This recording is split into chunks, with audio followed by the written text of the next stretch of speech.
Welcome in. Just putting my apron on. I gotta put my mic pack. How's everyone doing?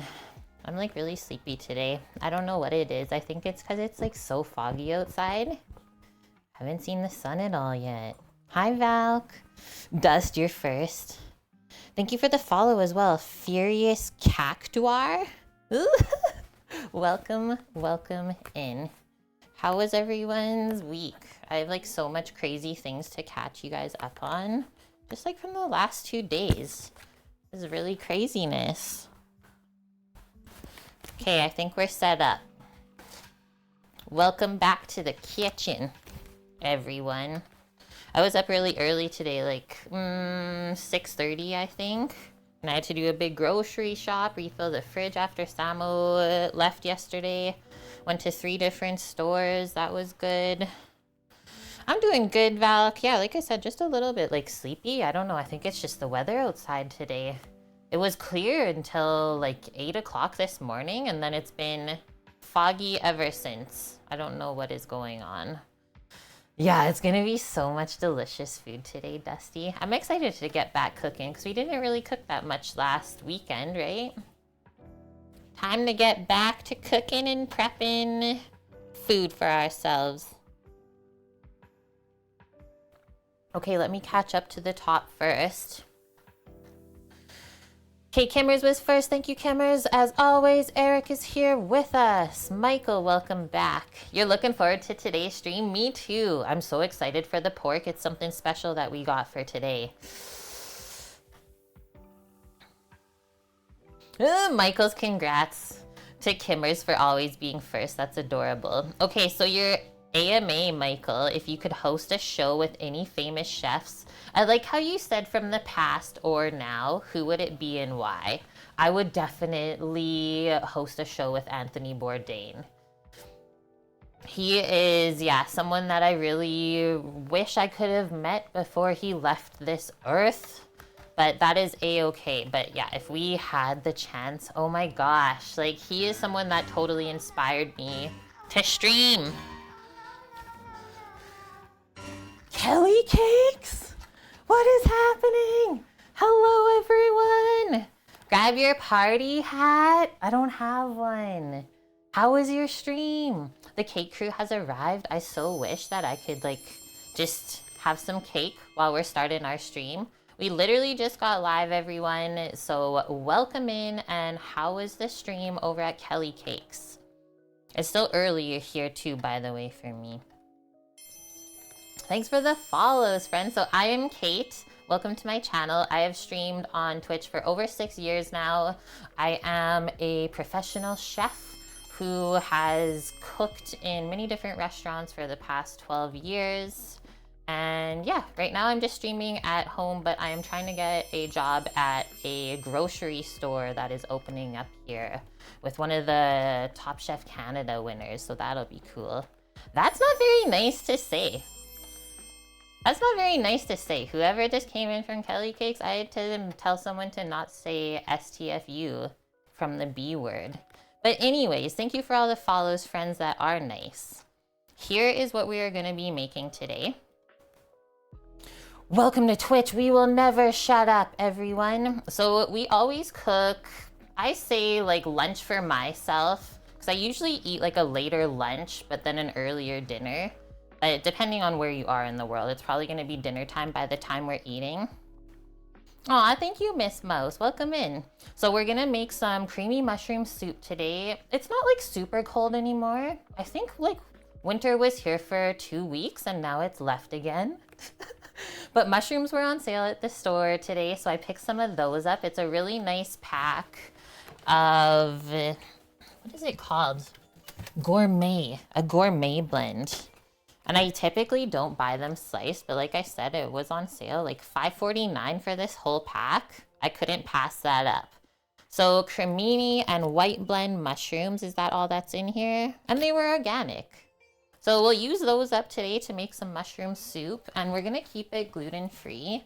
One like little tip that I always do, because a lot of people will thicken their soups with a flour-based roux, and I have a wheat intolerance. It's not like a very serious allergy. It can, if I have too much, it can become that.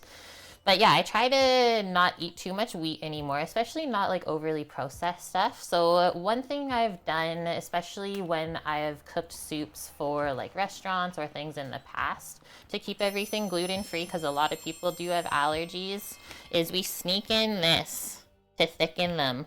So it's just dried mashed potato flakes, and I always just pick the buttery, like plain flavor one. They're also the cheapest one. But we just mix that into the mushroom soup at the end to thicken it. And it is so, so delicious. It adds this like really nice buttery flavor, and then you don't have any flour in there. It's Samo. He says pasty stroganoff for lunch. No. Everyone knew that's in here. Amdog is my husband, and he is working up in Nunavut, Canada right now. Yeah, mushroom soup is so good, right? And I haven't had it in a long time, so that was just perfect. And then one thing we also do here is link all of our recipes that we make every week. So if you do use Discord, definitely pop into our channel. But we also link them in our stream chat, so here's all that for you.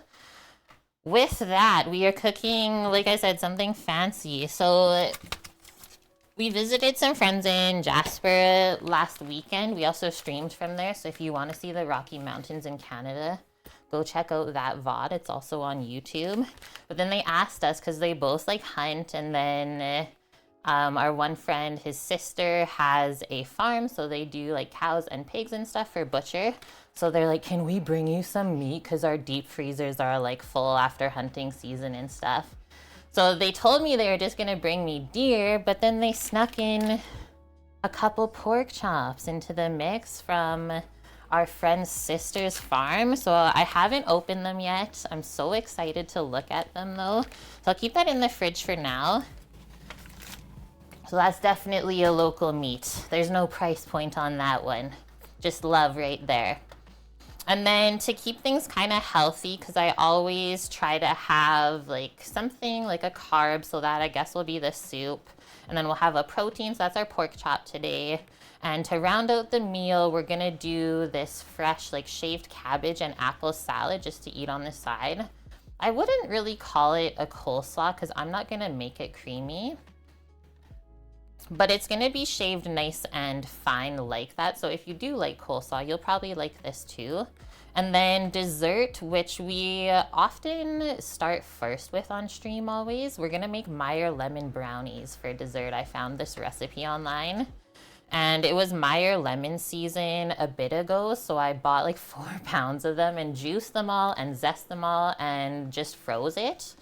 And now I have the lemon juice. I just pulled it out of the freezer. It's thawed now. And I have the zest that we can just like take what we need, right? Because we just freeze it like that. So we can just pick a little bit off to make those brownies. If you've never had a Meyer lemon, it's a cross between a lemon and a mandarin orange. So it's like sour, but also sweet. Definitely try them if you can get your hands on them. Oh, nice. Thank you for posting that, Samo. Yeah, it's going to be so good. Okay, so catching up. So I dropped Sam at the airport on Thursday, and yeah, he made it up there pretty safe. But then he got to camp, guys, and there's a fuel shortage. So like half the people left camp today, Wayne. There's 60 people in camp now. So there's literally a fuel shortage in the middle of nowhere, and if they get like a bad weather or anything like that, they might have to pack up and leave like ASAP. And I guess Vaco's like, if we get stuck here, I'll just buy a Herc for us to get out. So yeah, that's never a good thing, but it could happen on some sites. Like it happened over a long period of time, where if you guys aren't familiar with a mine site, it is like really remote in the middle of nowhere. So you have to like fly everything in and out every day. And then as this site has been growing, you add more equipment and stuff like that. So you have to use more fuel. Well, if we also think back to the summertime when there was mass like forest fires all through Canada, well, we couldn't get some of the planes up to site, so that kind of started that backlog of the fuel shortage then in the summer. And so now there's not enough like fuel to actually run the mine. All they have there right now is mechanics and site services is what basically just keeps the place running. Everyone else had to go home. So that's an interesting thing that could happen, but I will say if you are one of those workers that had to go home, they are paying you to go home for 2 weeks. So that's kind of like a cool deal at the same time.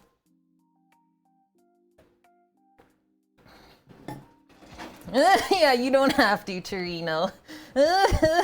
Samuel says it's a ghost town. What did they mine there? It's a gold mine. It's a gold mine. And I have worked there as well in the past. I haven't been there since October, so this is another story that I have to tell. So my friend Sean messaged me the day they were leaving because he also works up there. And I guess he took over a new department for the warehouse. So he's building a new team. So he said he just has a bunch of meetings and stuff like that and to see what the schedule is. But I might actually go back up to work there. So I'm really excited for that. And then, yeah, my other prospect here is a high-end grocery store that's about to open, and they said they're sending their proposal today. So stay tuned. We should have an update on tomorrow's stream. Okay, and then one last thing. A story right before stream happened. My friend Zach messages me at like 11:30, so like 40 minutes ago. Thank you very much, Sinene, or Shanene. Okay, so my friend Zach messages me. If you guys, I mean, a lot of my regulars know these stories. So we used to live in BC on Vancouver Island. And yeah, we streamed from this house for quite a while there. So my friend Zach still lives there, messages me this morning. Hey, can one of you guys call me? I was like, oh my gosh, like I'm setting up stream right now. I don't have that long. Like, what is he gonna need? Yeah, Zach from the island. So I call him. Are you ready for this? He's like, hey, I'm just at your guy's old house because they did some work there for us before. He's like, yeah, I'm just at your guy's old house here on Sun River. And it looks like someone didn't put the park brake on the garbage truck and it took out all the cars on the whole street. And we used to have a fire hydrant on our front lawn there, and like lawn irrigation took out the whole fire hydrant, the whole irrigation. So he's like, where's the water? Shut off. Like, this is insane. So he's trying to keep the houses from flooding and stuff. I messaged him seeing if he had any luck, but I didn't get a message back. So hopefully they found it. I was like, would that have happened if we still lived there? I feel so bad for the people that live there now, though. Their house is for sure flooded if that fire hydrant is still going, because it's a full grade right into the basement suite. Just runs right down the hill into it. Oofty-doofed. Hi, Clock. Welcome in. Okay, so let's get cooking, guys. Usually I make a little prep list before we start, just because, yeah, there's a couple things that we're making today. We don't want to get unorganized, and we don't want to forget anything either. Thank you for the follow, Travel the World 604. Did Kelly pop in at all? I don't know if I missed it, if she said anything in chat, what you guys were up to over there. Zach said there's no luck on the sprinkler system. Oh no. Their poor hydro bill, their water bill. And the guys, our old house looks like a dump. It was the nicest house ever. She's cleaning? Oh, after stream. I know how it is, trust me. Okay, so first things first, our Meyer lemon brownies. I've never made these before. And I will say, like, in the past, when I've used gluten-free flour, it's a 1-to-1 sub for these recipes. I don't love it, but I'm gonna keep trying different recipes to see if there is some that are better than others, right? I don't want to give up just yet. Right, Kimmers? Oh, if I could go back and buy that house, I totally would. The garden, just the greatest place ever. That's so sad, Torino. Your mom's old house is now a crack house. It happens though. Okay, so after we get our brownies in the oven, I think we'll start working on our soup after that. That'll be kind of the next longest process. And I will tell you, mushroom soup doesn't take that long to make. Maybe max time 1 hour, and that includes like the simmering part. Because you can do other things while the soup is simmering, right? We can prepare the pork chop, the salad, all of the things. That way everything can time out and be ready at the same time. Okay, thank you very much, Cactus Jack. I will definitely check that after stream. The garden is just a dog pen now and it's full of poop. Well, I guess that's one way to fertilize the ground. Okay, once the mushroom soup is going, like I said, we'll get our pork chop prepped up. And I think I want to take those out of the package earlier than later to see what they look like, just because I need to see. I don't know if it's just a chef thing, but when you get meat from friends, it's very exciting.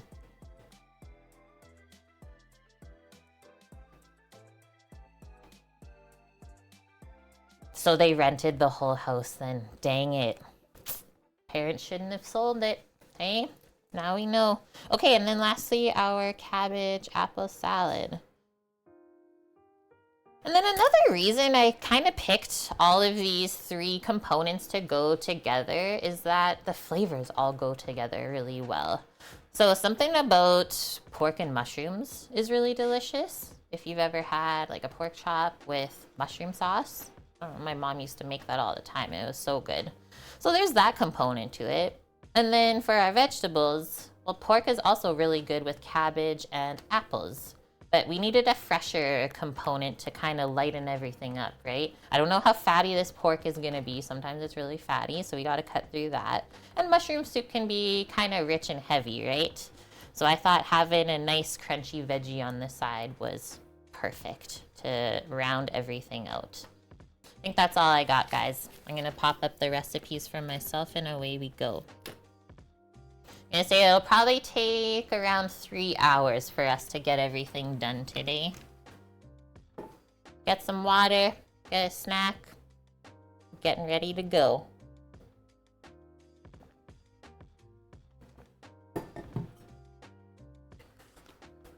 Oh, actually, I guess I'll leave this out. The lemon zest. Okay, I'm gonna post the recipes one more time for you guys as well. Boom, boom, boom, boom. I know, 3 hours, right? Trust me, I also have to wait that long. The torture.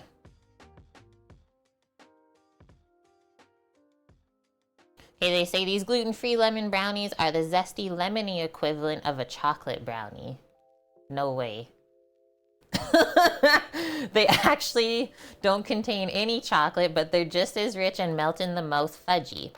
They're packed full of lemon zest and lemon juice, and they made a tangy lemon cream cheese icing on top, but we're just gonna make a simple icing sugar one so that it actually like hardens on top of the brownies. I'm just scrolling down to see what we need to do. Yeah, in the past when I've made gluten-free desserts that are baked with the flour blend, I always find they're so dry. They really get dried out for whatever reason. I don't know if you have to adjust some of the liquids, but like these were gluten-free recipes to start with, right? So you think that they're gonna work really well. Oh, gross dust. Even for apartments. You know what, one thing they did when we were in Vancouver, which was actually really cool, instead of actual grass on the boulevards, they just did the fake grass everywhere for the dogs.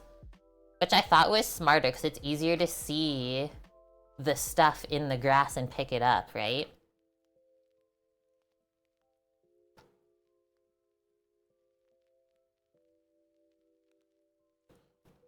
Okay, how much does this make? It says it makes 16. How big of a pan do we need? They say a 9-inch square. I might actually cut this in half and just make a little rectangle for myself. 'Cause it's just me. This is the one. 'Cause then we'll get 8 from it instead.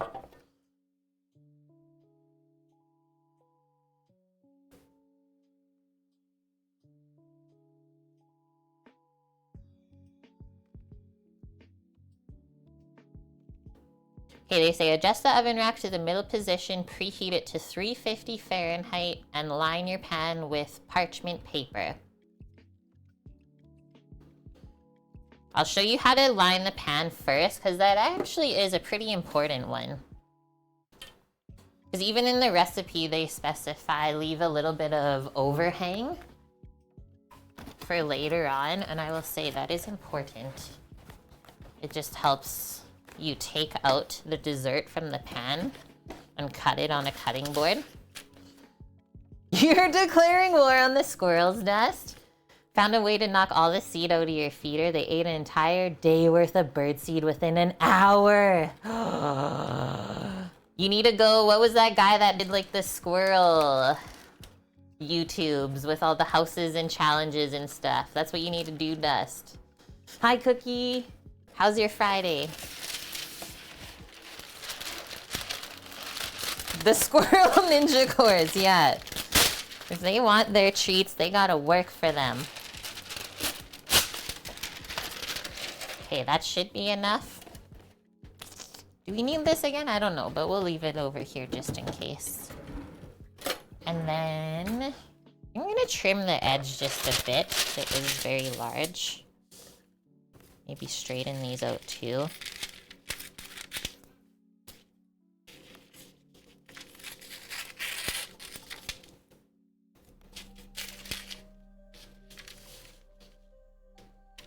There.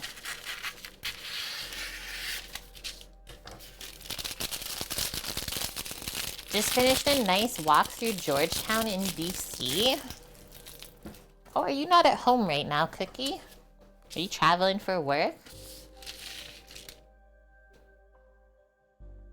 Nice. Kimber's with the pro tips. You get whole peanuts for the squirrels and a squirrel-proof feeder. I know they make the squirrel-proof feeders. I can't remember if we got one on the island. Because, yeah, last time we were talking about this on stream, I was saying how we also had to battle the rats there, as well as the squirrels at the bird feeder. So if you guys can see what I'm doing, I'm like cutting this to fit inside of the pan. And that's how you get the really nice edges.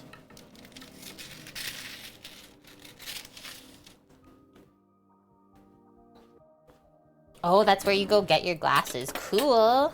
That sounds fun.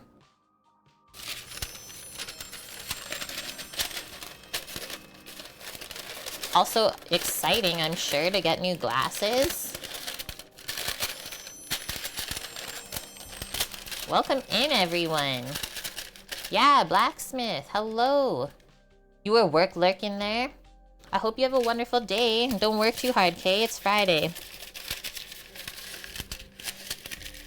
I kind of effed this up, I'm not gonna lie. Let's see if we tuck this in the inside. I like cut it too much. I cut it too much, but whatever. I'm not gonna waste more paper. Scrumple it down there. It'll all work out in the end. Today is Caesar Day. I do like me a Caesar every now and then. Can I even remember the last time I've had one? I don't think I can. Okay, do we need a stand mixer for this? Chat, this is why I love brownies, because you never even need a stand mixer. You just mix stuff in a bowl. It's so easy. So add the sugar and lemon zest to a bowl and use your fingers to like rub the lemon zest into the sugar. It says it helps release more essential oils from the lemon zest and make them even more lemony and aromatic. So how much do we need? Remember, we're cutting it in half.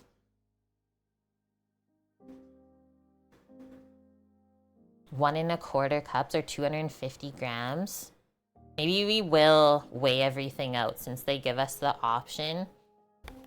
I will say, when we're baking, you will get the most consistent outcome if you do weigh your ingredients rather than using a measuring cup.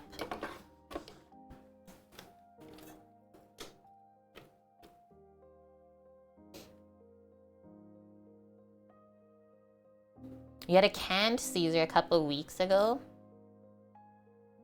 Caesars are always way better when you make them yourself, it's true. So the zest of 1 lemon, and then 125 grams of sugar. And then I'm going to assume we add all the other wet ingredients to this.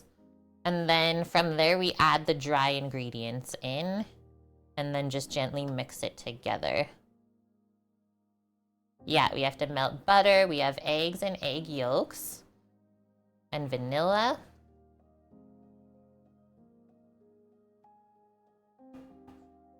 Sweet. Eddie Metra, thanks for the follow.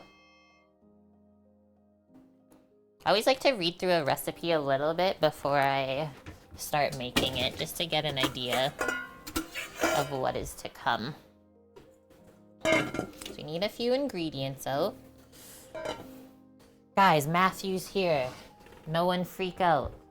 Don't worry.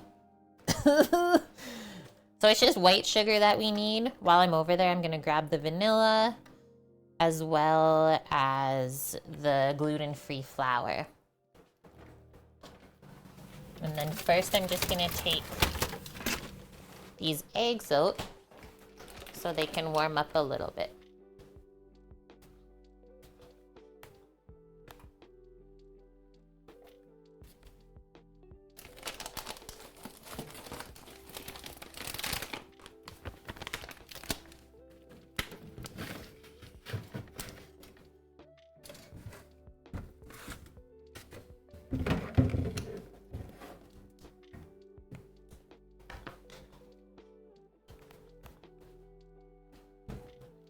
Woohoo! You like to do the same thing? What's that? Weigh your ingredients?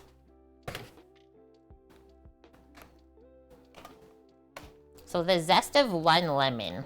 That one's a little bit hard to measure since we already pre-zested them.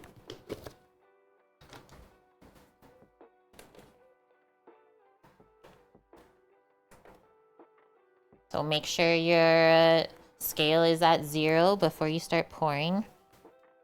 What am I seeing in this sugar here?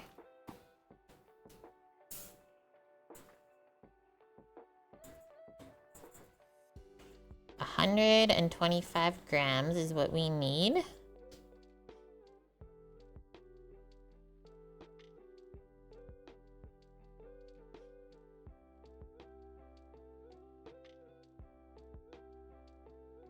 Now it went over. Pour a little out. I knew I was good on that one part. Okay, we'll stop there. Oh, read the recipe before starting. I mean, you kind of have to at some point, right?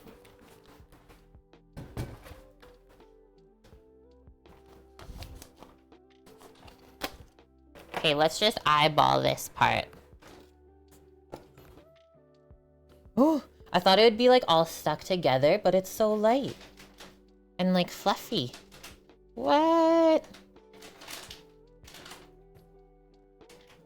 Let's go with that. That should be lots.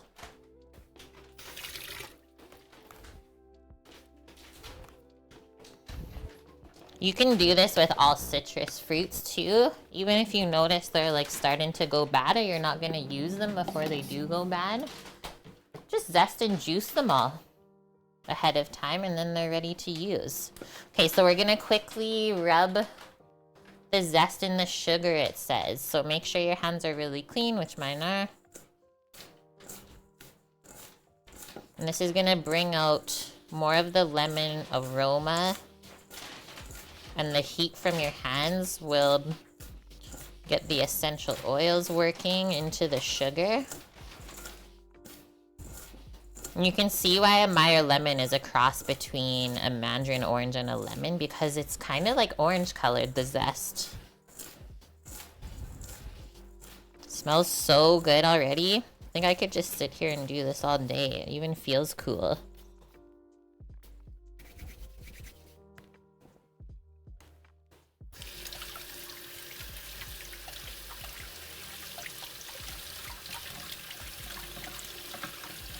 Now we gotta melt some butter.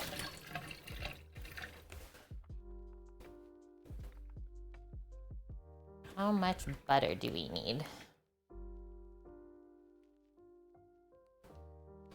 It's an orange colored lemon. More like, well, I wasn't gonna say like a lemon colored orange. No, it's the shape of a lemon still.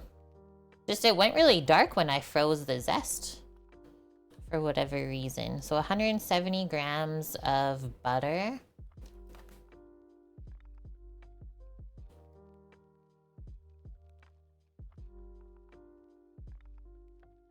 Just going to grab a container for melting.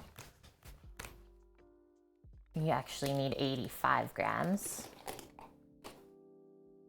And maybe I'll also grab a container for the eggs, because I think we need some yolks. So I'll like keep the whites in the fridge for breakfast or something like that. So 85 grams of butter, press 0. I want to make sure it is unsalted as well.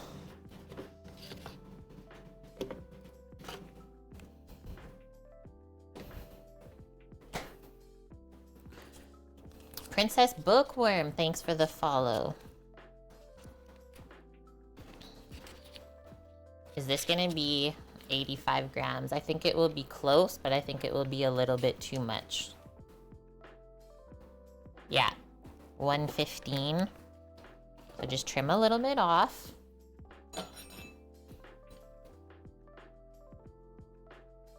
What, like that?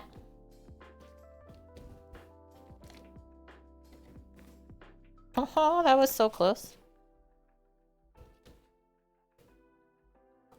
3 grams off. Matthew, you suck at cooking, so you come here to learn. What is something that you've made recently? Trust me, I wasn't always good at cooking either, right? Just gotta practice. Okay, just gonna pop that in the microwave until it's melted. I usually only do 30-second increments. So does it say to mix the butter into this next by itself? Let's see. It just says add the melted butter, eggs, egg yolks, and vanilla and whisk until it is smooth. I would add the butter first to the sugar, yeah. And then the eggs after that.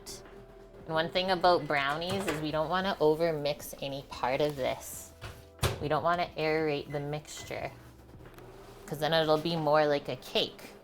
Brownies are supposed to be like heavy and dense, thick and fudgy. No fluffy brownies allowed. You like making meat pies, Matthew? Meat pies are always good. There's nothing wrong with a meat pie.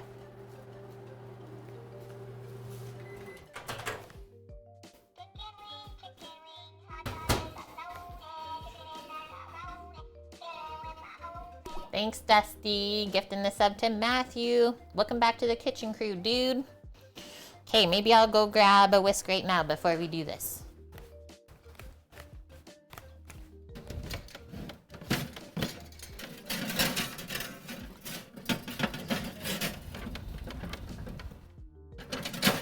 Give it.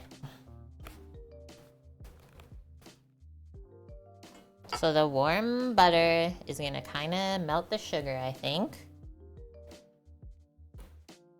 Oh, and raisin bread? Yum. I am a sucker for raisin bread. Just the smell of it.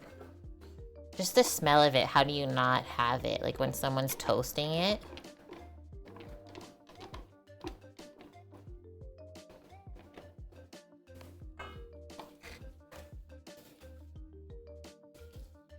Mix this until it's smooth first.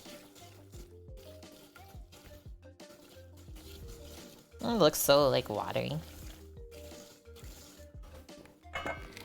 How many eggs?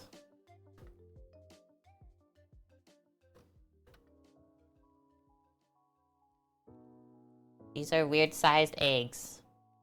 Oh, never mind, sorry. 2 US large or UK medium eggs. Are eggs not the same size around the world? Interesting.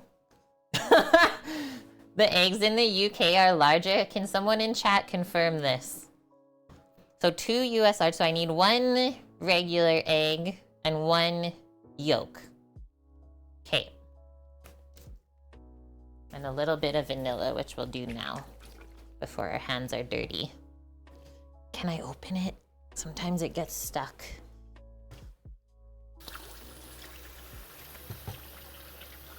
Lemon sauce, it looks kind of like applesauce. I like lemon curd so much.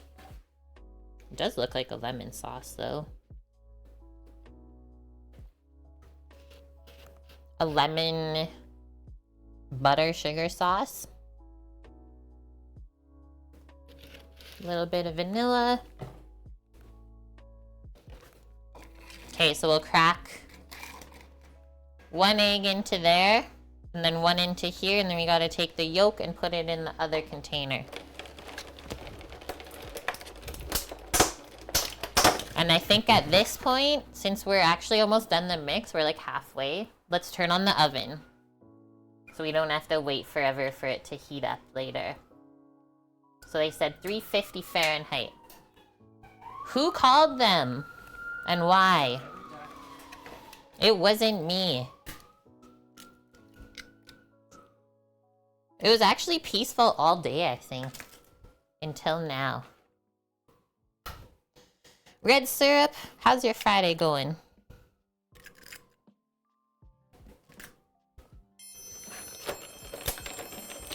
Oh, I forgot to tell you guys one funny thing, and I didn't post it in Discord either.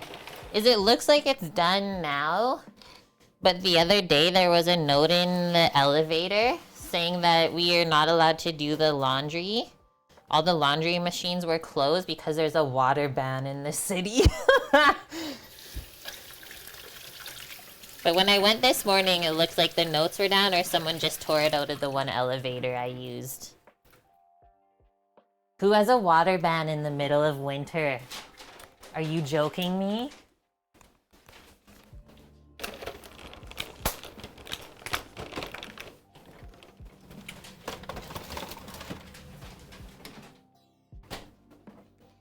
Okay, that's going in. Yeah, the drought already. If we're in a drought already, Matthew, what is summer gonna be? We can go on and on about this, honestly. Now you got me started.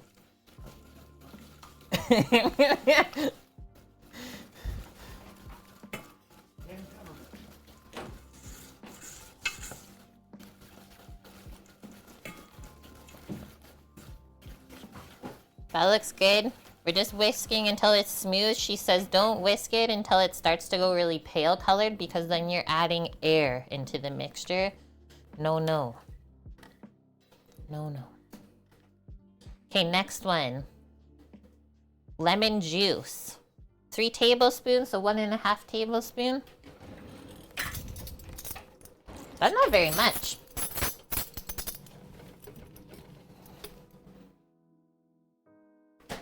This is what my juice looks like. It's kind of separated, so I'm just gonna give it a swirl in the container. We got that juice with the pulp. We're not about that no pulp here in this house. Isn't it though, Valk? Yeah. Just one plant supplying water for the whole metropolis. Now that's impressive. Now, what happens if this one plant goes down? No one ever thinks of that, do they? Pulpy.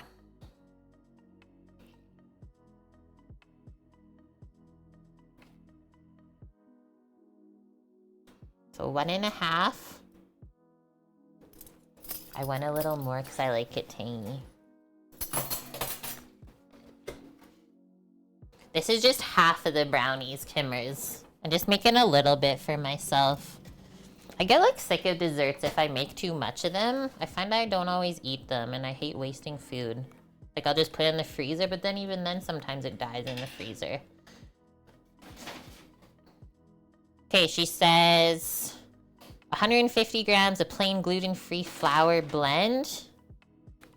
I believe this one has xanthan gum in it. Yes. So she said if your gluten-free flour does not have xanthan gum in it, we have to add it, but this one does, so we're good to go. And then just a little bit of salt, and that's it, guys. That was so easy. Yeah, ask about freezing them. I'm sure we could.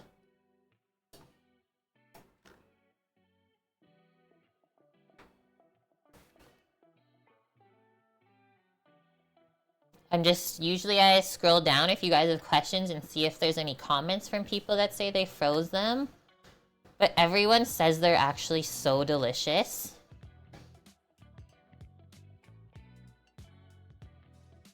They even like brought them to their friends and family's house and shared them and everyone ate them and they didn't even know. Haha.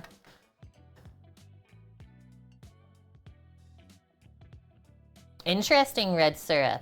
You never had a ban, but you had a boil advisory. Yeah, that's always kind of scary too, right? Okay, so I need 75 grams worth of the flour and then just a little pinch of salt. And then we just pour that into the pan. That's it. So we can go right into this bowl after we mix the lemon juice in.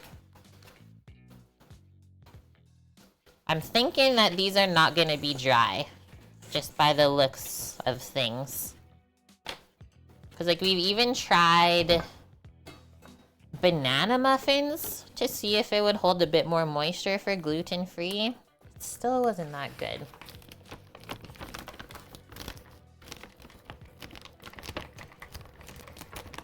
This bag is weird.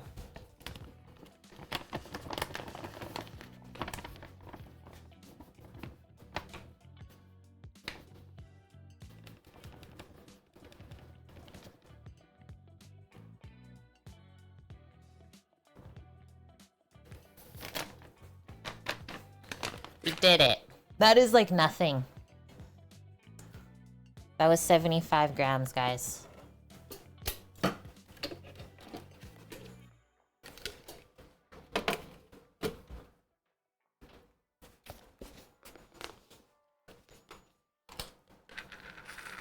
Salt.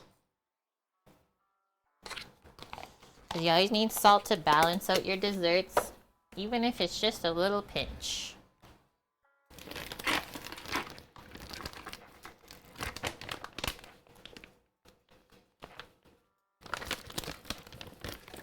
Like she said to measure it for the best outcome, Kimmer. She says 1 1/4 cups of plain gluten-free flour blend.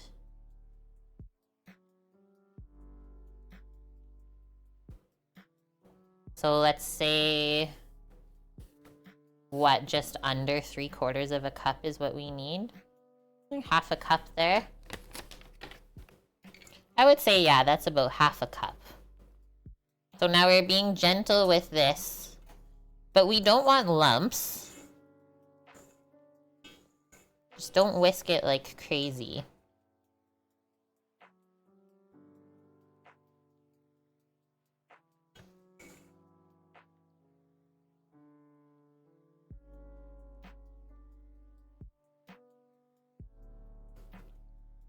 Going around all the edges to make sure I like smooth the lumps on the side of the bowl. That looks really good, guys. The way the batter looks. Looks pretty brownie-esque to me. I'm just gonna go grab a spatula so we can scrape it into our pan.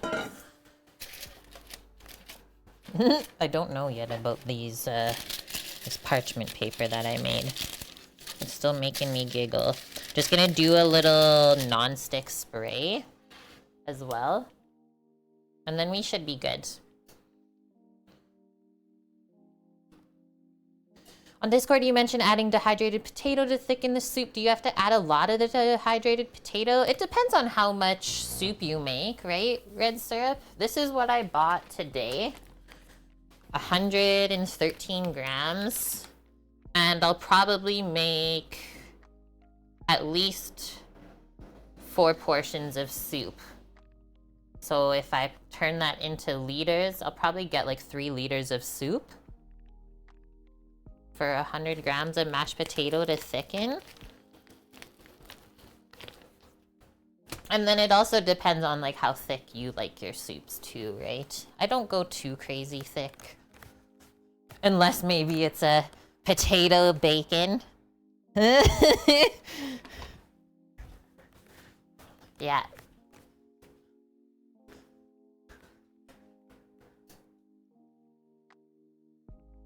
You know some gluten-free people and wanted to share the tip. That is so nice of you. Every time I did it, because I always did it at work, up at camp, no one ever knew I even used potatoes. Everyone's like, your soups are the best. So it's a great little tip.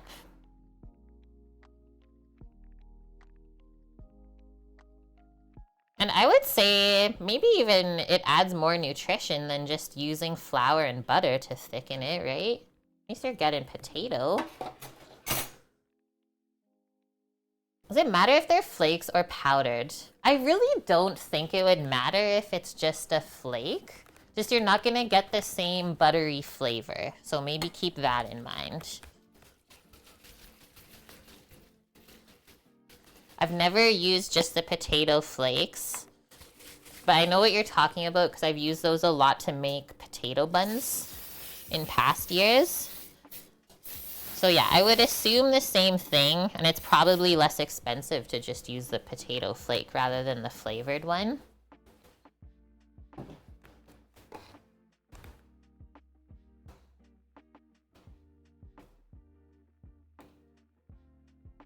And for that amount today, I paid under $2.50 for that amount. But like I said, some of the other flavored potatoes, it was like more expensive. It's like, huh. But that makes sense. You gotta pay for the other ingredients.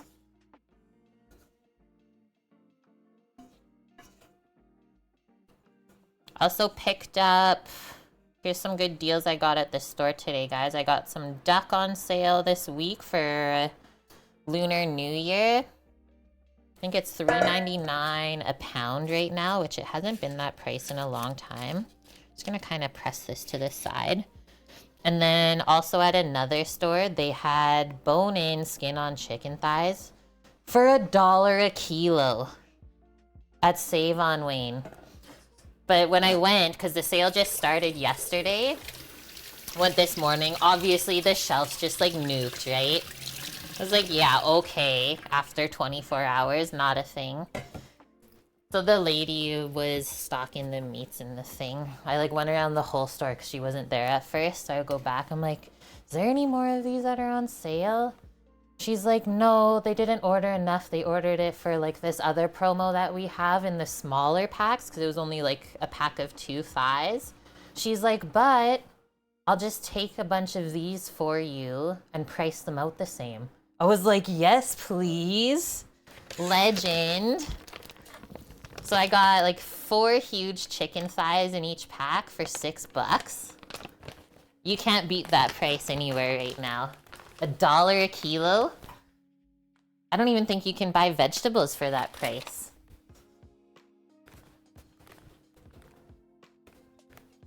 Really, really nice of her, yeah. Okay, let me see how hot the oven is. Actually, it feels pretty good. So I'm gonna pop this in the oven. I think it's gonna bake pretty quick, so there's not that much in there.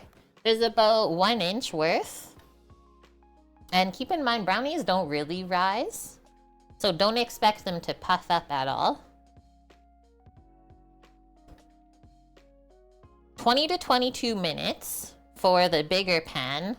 I usually set a 10-minute timer anyway, so let's just check them at that point. And then we do have to let them cool before we even put any icing on them too.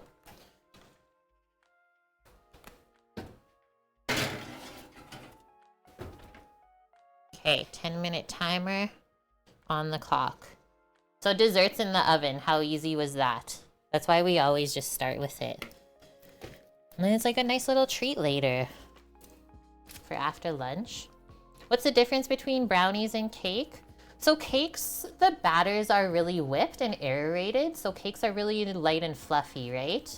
Whereas brownies don't usually have any leavening agent in them, and the ingredients are not aerated at all.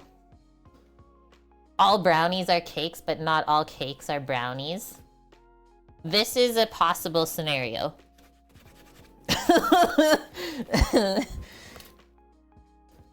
Thank you for that, clock. Red syrup, the Idaho scallop potatoes are legendary. That's why I bought this brand too. They had Betty Crocker's. They had Betty Crocker 2 for $5, but I didn't want to get that much potato, right? So I was like, oh, I'll just buy this one. And plus I know the Idaho one is good. But yeah, we've made those scallop potatoes for people at work so many times. And if you just add a little bit of extra love into the dish from what the ingredients and directions specify, they turn out so good. So good. Yeah, I would often... my roommate who was the chef before, when we all worked together there, it's either like we add in a kilo of smoked Gouda to the scallop potatoes, or if we made them on the Sunday after we did pub night with mac and cheese, I would mix the cheese sauce into it. I would like measure out the liquid cheese sauce and then just bump it up with milk, whatever I needed. I did some sick things there, but I never wasted food. And everyone was always happy. Torino got brownies yesterday.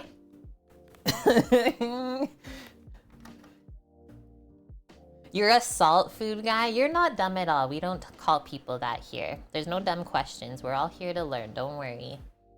Okay, I'm gonna read through the mushroom soup recipe. Cream of mushroom soup. The only ingredient that I'm missing for like my most favorite mushroom soup ever is tarragon.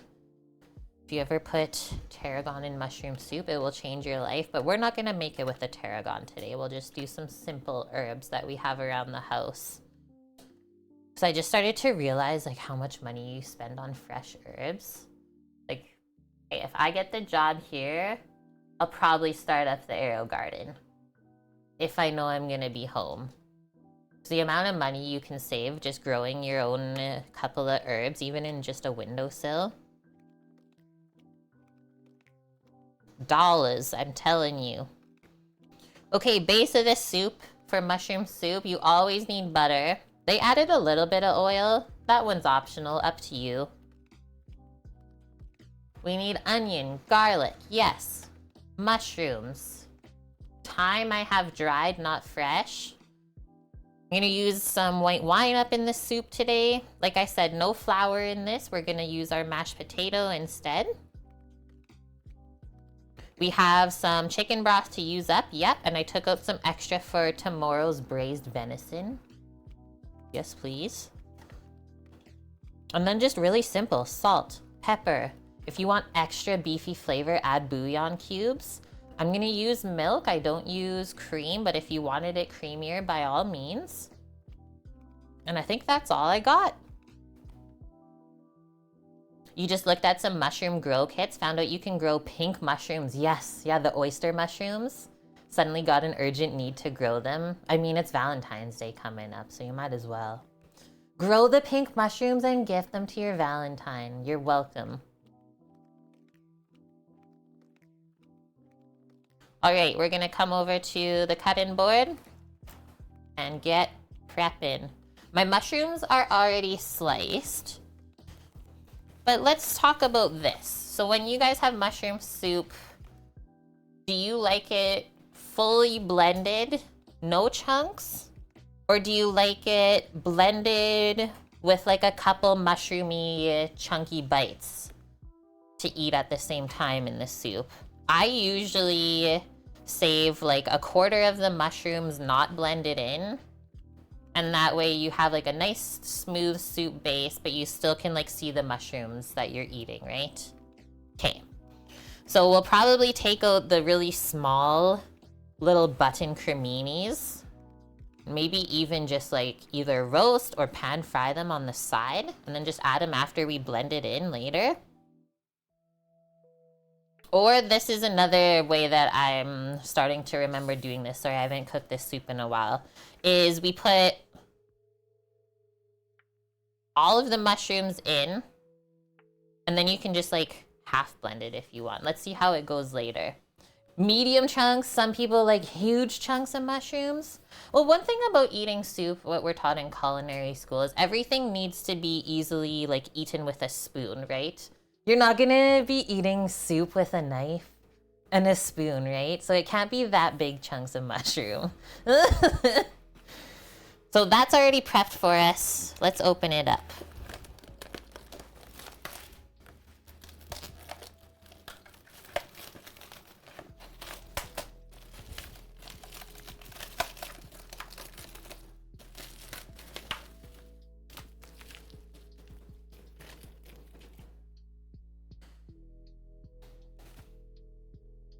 Yeah, I'm just gonna pick out some of the small ones there. Pop them in a small bowl. And I think we'll make the soup, we'll blend it with the mushrooms that are in it, and we'll pop it back on the stove for a few moments to just cook these little guys through.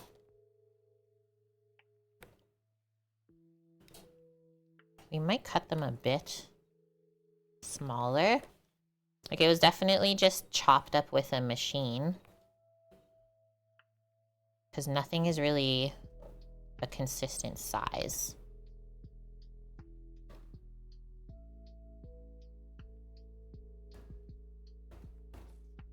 I do love how small they are, though.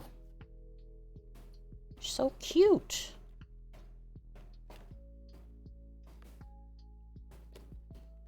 Guys, what's your favorite soup? Ah. The mushy, it's stuck to my hand. This is actually one of my faves, I think. But I have to be, like, craving it, let's say.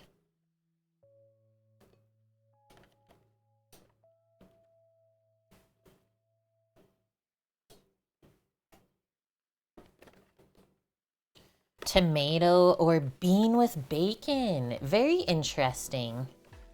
Nice, Kimmers. Valk, you like pho? Yes. Okay, that's like more than half almost. I think that's good. So these we're saving for the garnish. That will get blended in. First step complete. Let us, I don't think I need that bowl, but let's get into chopping up some onion and garlic. I got some fresh rosemary.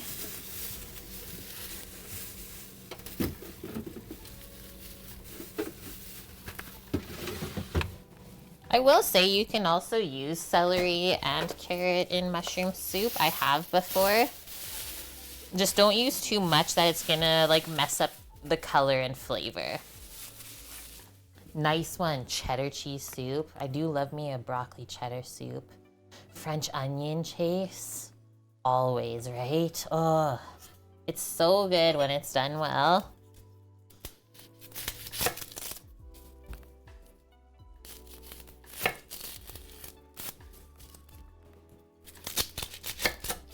So we'll use this whole onion because it'll add lots of good sweetness and flavor into the soup. Look at the mushrooms, like made my fingers so dirty from picking through them. Hi Sherman, how's it going? It's good to see you. Just had chicken noodle soup last night. Nice one. Cold watermelon soup, Matthew says. That'd be very refreshing in the summertime. Like a gazpacho. The heck is with this onion, guys? What happened to the onion?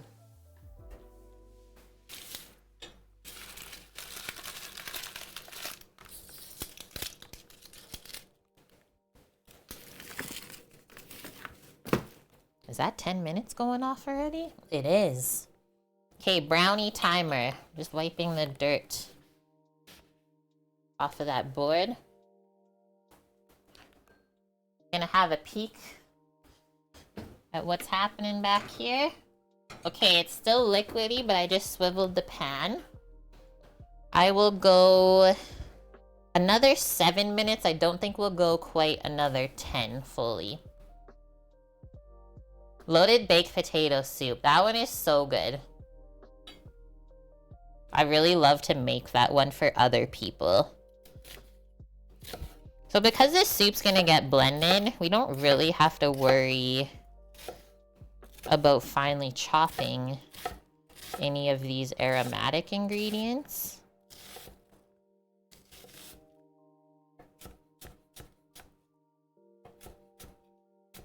Just roughly chop the onion. I mean, don't make it too chunky to the point where it's gonna take forever to cook the stuff, right?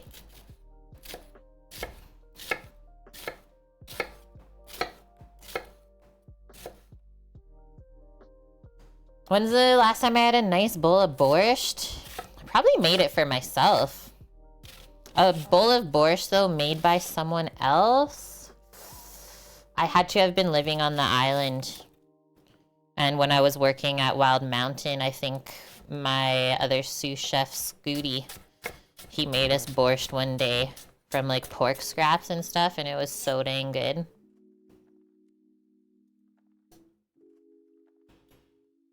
But it's been a while. And then like as far as like a legit borscht, probably either my mom made it for me or my baba. Hi Ernest, how are you doing? Hope you had a good week. Being in the restaurant industry, how are restaurants supposed to handle phone orders? Keep them in line with them when they came in, or put them aside if a rush comes in? We would just like stick it in the mix for whenever they came in. Yeah, you wouldn't make the person that called in a phone order like wait until the end. Just start their food. Whenever you're in a restaurant, you want to keep things moving as much as possible, right? So to like disrupt or disturb the whole line of what people are already doing would be weird.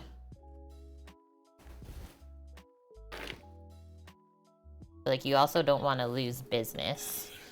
So maybe it's also on the person on the phone being like, hey, we're really busy right now, like you might be waiting a bit, is that okay?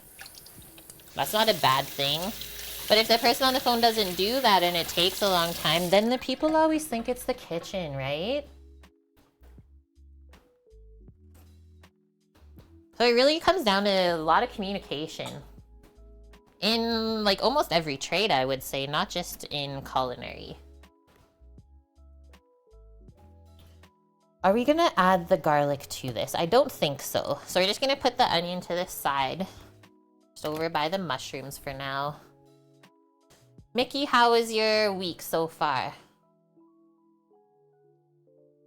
Local breakfast place told you gotta rush, you won't even get to yours for at least 30 to 45. Yeah, see? So at least they told you, right? But it always sucks when you do expect, like, to get your phone order through right away.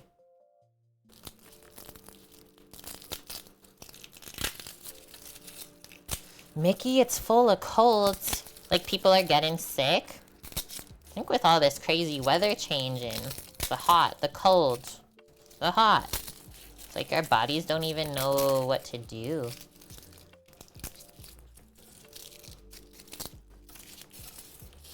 I go pretty heavy on the garlic in my mushroom soup, if you guys were wondering.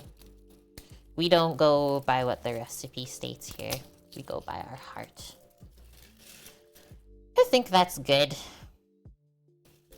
You know what? We only have 2 cloves left, so we might as well use them up.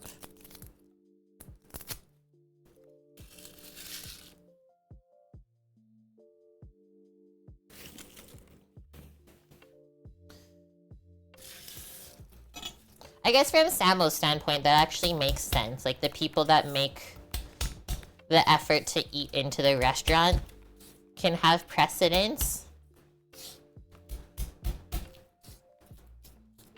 But, like, that person's still driving to the restaurant to pick up their food. It's a whole argument, is it?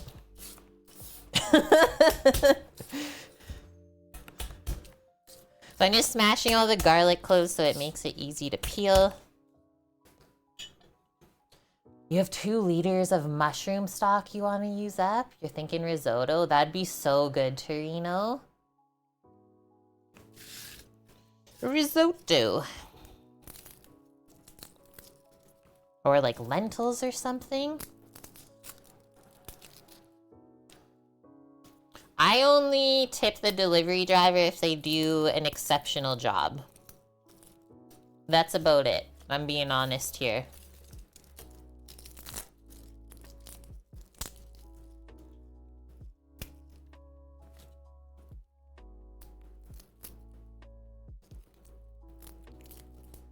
But like, I'm so picky of how my food is delivered, right? Because I was also one of those humans before. I'm not above that. Like Samo said, if the bag is closed and the food is hot, you can get a tip. Oh my lord, we're not using that garlic clove. But if I see them like, the food is just sitting on top of their hot bag, not even like closed. Well, you didn't make an effort to like keep my food awesome and hot. So why would I give you a tip? Like, a tip is a gratuity. You're saying thank you for doing this for me. Something extra.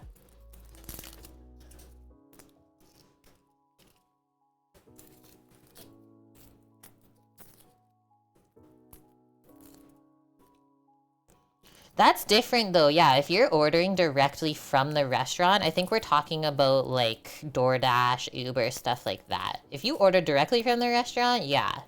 I will always tip the delivery driver. I think we've just had so many bad experiences though now that we don't tip right off the bat anymore.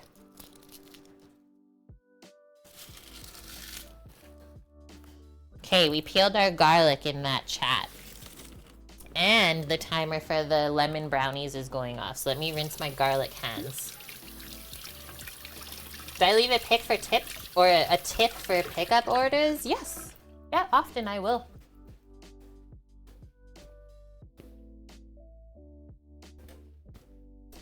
And that's just personal preference, guys. Like, never... If you're someone who never tips, I don't care. Doesn't hurt me, right? If you're someone that tips all the time, I'll say you're a very generous human and everyone thanks you for that.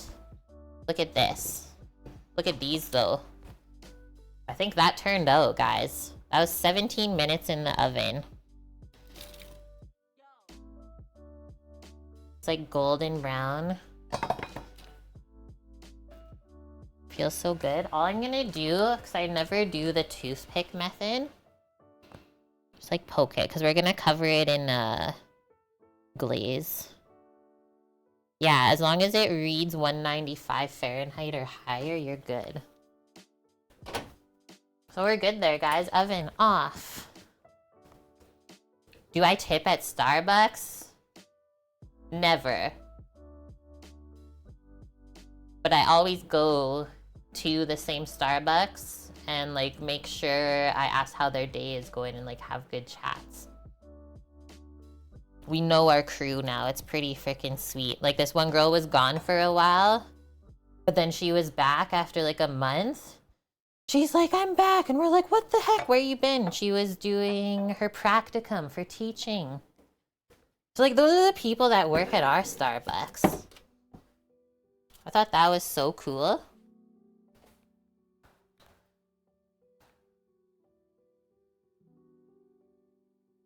Oh, there's no place to tip on the app. So that's an interesting one too. Okay, so all I'm gonna do for the garlic, because like I said, we're blending this up, so don't take a lot of time to process this stuff. Just give it a slice with your knife. Just nice thin slices, and we'll pop it in a container. Because I'm not gonna cook it right away with the onions. I don't want it to burn.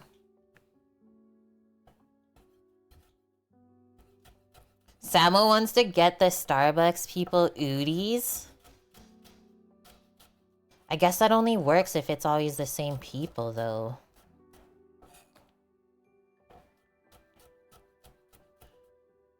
Almost, Torino. Yeah, she literally like took the cups out of my hand. The girl didn't even ring in our order yet, and she already had the drink started.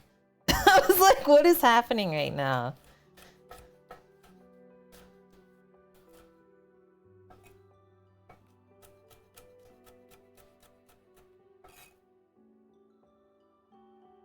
Yes, Mickey. Yeah, chicken curry round 2. You're gonna try to marinate the chicken with the yogurt. See if that helps it stay more moist.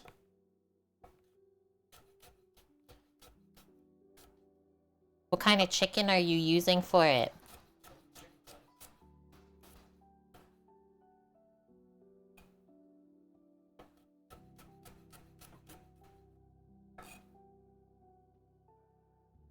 What makes the sauce for it?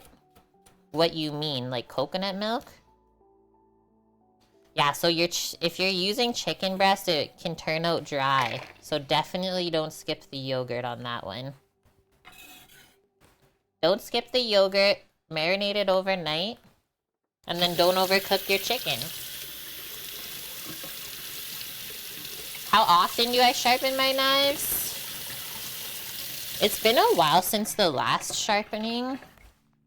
But when I was using them really consistently and like cooking as a career still last year, I think I was sharpening them every 4 weeks when I would come home. But then we also have the steel, right? To keep the edge on the knife too. So you need both of those things. There's our garlic. You know what? We're gonna pop the rosemary in with the garlic. And that's all we need, because I don't want the whole mushroom soup to taste like rosemary.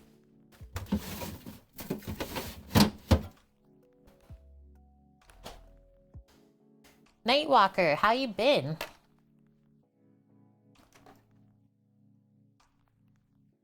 That's what went wrong, Mickey? You overcooked the chicken?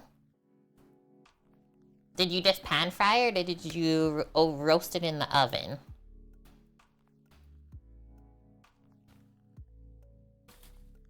I'll just give the rosemary a rough chop.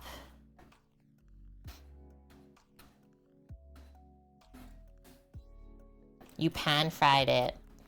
Well, it should stay pretty moist if you pan fry it with enough oil or butter, whatever you use.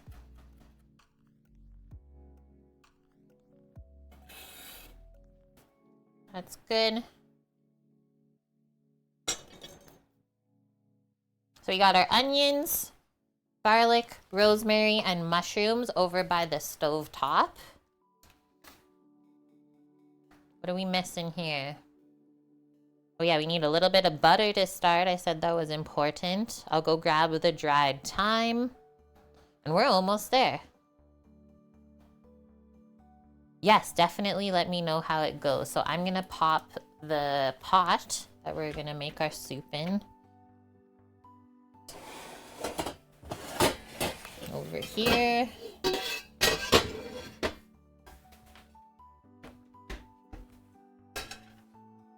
So this is how I have everything stacked, if you guys were wondering what's happening here. Just like stacked right where I'm cooking. And now we're gonna go boop.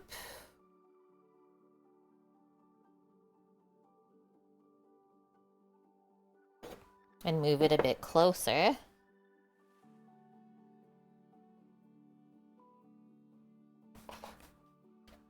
Like that. Get it, Wayne. Get it. And now, I'm gonna take out our butter. I'm gonna pop another butter down there.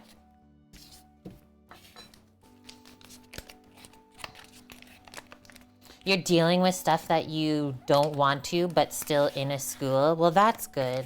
I mean, most of us are always dealing with things we don't really want to. I guess that's part of being an adult, right? Sherman, you wonder why the rotation in your Starbucks is so much? You always see a different person? I find that, like, Yeah, it depends on where the store is located. But this one that we've been going to lately, it's always the same people. So, medium heat. Was that a motorbike? Medium heat on the pot here for the soup. And we'll get that butter melting. Guys, they're driving motorbikes already.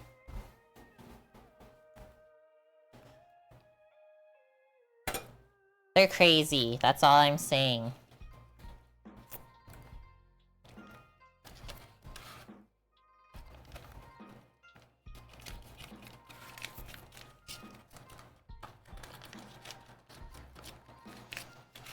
It's pouring out there right now. It's been foggy all day and the streets are absolutely soaked. That's why I said, was that just a motorbike? They're really risking it. We'll use this pan for the pork, so I'll just leave that there. That's my little bit of dishes I didn't put away this morning. Oops. Our stock. Getting nice and thawed for tomorrow. It's a chicken beef broth, actually. We did a mix.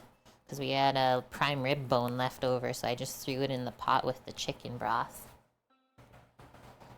Okay, let me go grab a spoon. The brownie looks like it's cooling nicely. Yum.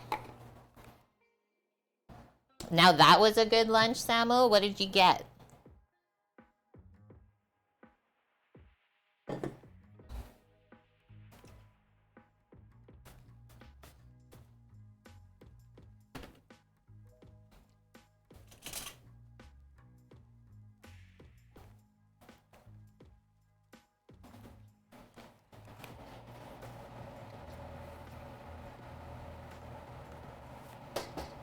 Go a little bit higher on the heat, I think. Fried chicken and crinkle cut fries? That's living on a Friday. Okay, I'm going to grab the herbs. The herbages. We got time. Got a little time for that. I think that's all I'm gonna add. Oh, actually, I got bay leaf in front of me. Let's pick that one too. Thyme and bay leaf and rosemary are the herbs, and if you have tarragon, definitely add that into the pot.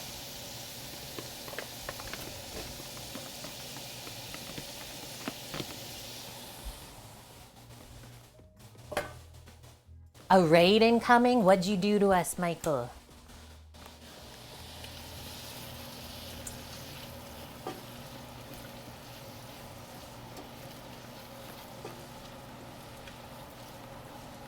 I think it's smart to season the onions while they're cooking, because the salt will help draw out the moisture.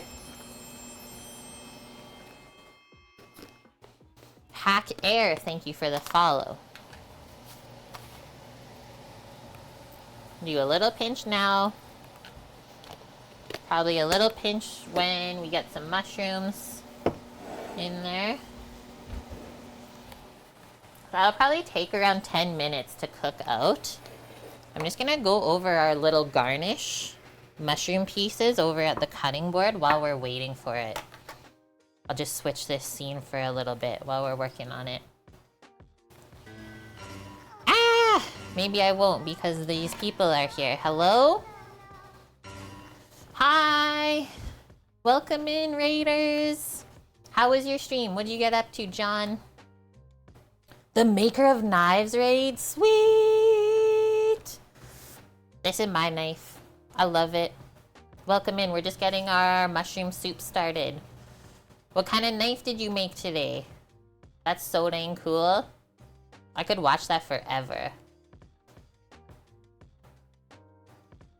I see you, Goat Farmer Bluesy. I'm terrified already.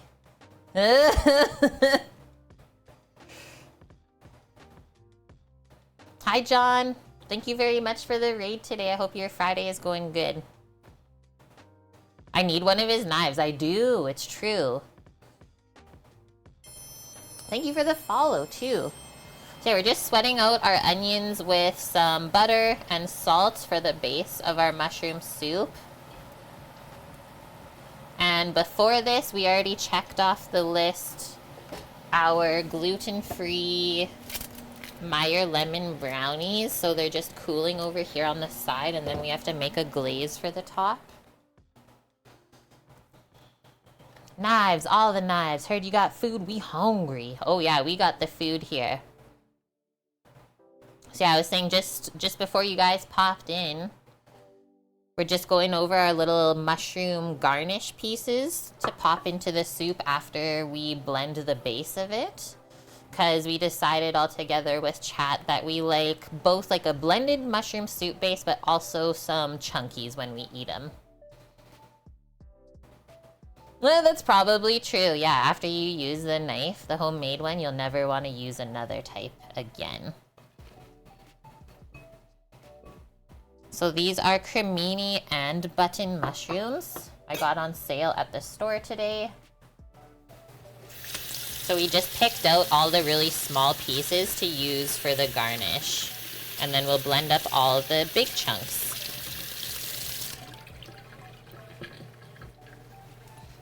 Once these onions are a bit more golden brown, then we can add the garlic and rosemary.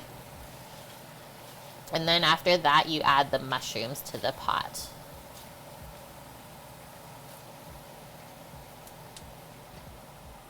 So steamy in here today. I love it. We're heating it up. Boss man, your mouth is watering. Grocery store got individual cupcakes, but the frosting is thicker, like you can bite into it. What makes it have some bite to it over soft, creamy frosting? I would like to think that they're using like cream cheese or something.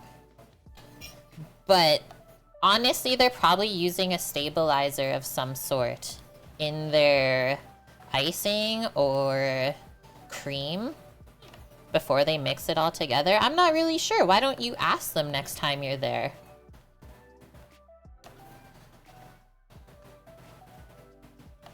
Like, I'm a huge fan of buttercream frostings, but sometimes it can be a bit much. I know what you're talking about. I've seen those type of cupcakes. It's like when it's literally equal parts cupcake to icing. I'm just trying to match these all to a similar size. And then obviously I'm cutting off any parts of the mushroom that look gross.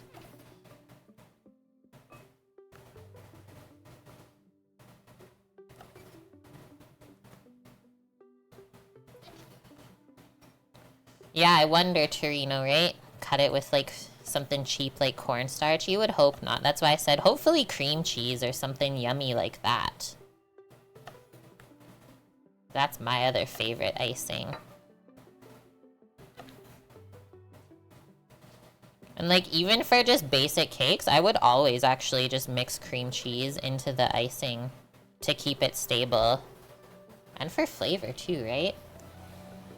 Okay, so I cut up all the big pieces smaller, and now everything is around the same size. So we put those in after it's blended. Got a ways to go still. Give this a stir. Looks like we're getting close. It's just starting to turn brown. Some parts. You can hear the sizzles.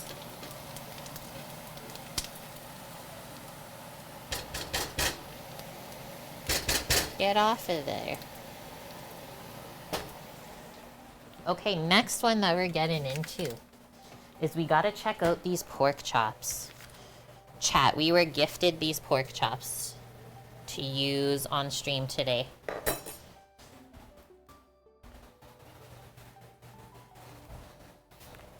This is from one of the mechanic's sisters from site. A pork chop gift. I thought I was only getting venison. Like, let's switch this. Thought I was only getting venison, but then that came in the bag too.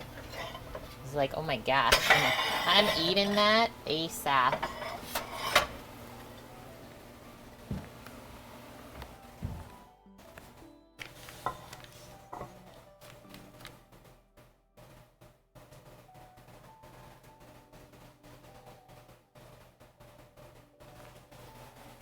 That is true, Michael. Yeah, you don't always want equal pieces, but sometimes.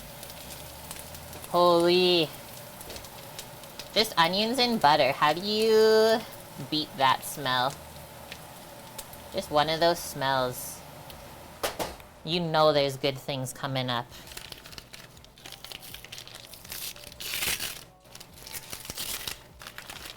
Am I usually hungry when I cook or already ate, or it varies? Well, at the start of stream, I always try to not be hungry, right? Like, I had a later breakfast today, so I should be okay. And yeah, I think it's smart to be hungry so that we can eat the food at the end of stream and have an appetite. Oh my gosh, look at these. I knew there was gonna be like a 1-inch thick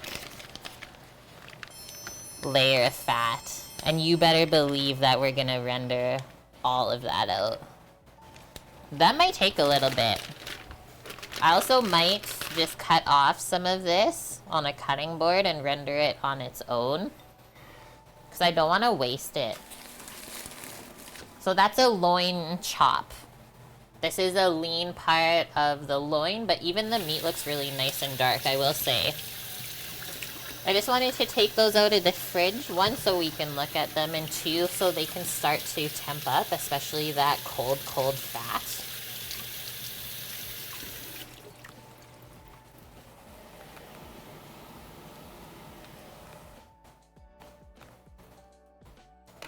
The true caretaker, thanks for the follow. Your brother always jokes about going shopping hungry. That's the worst thing you could do. That's so dangerous. You spend so much money if you go shopping hungry.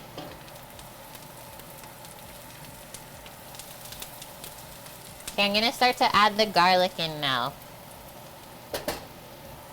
And a little bit of rosemary chopped up in there too.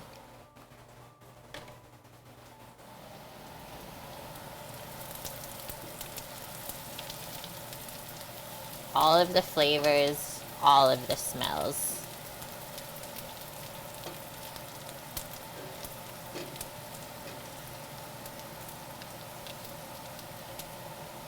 Spread it back out.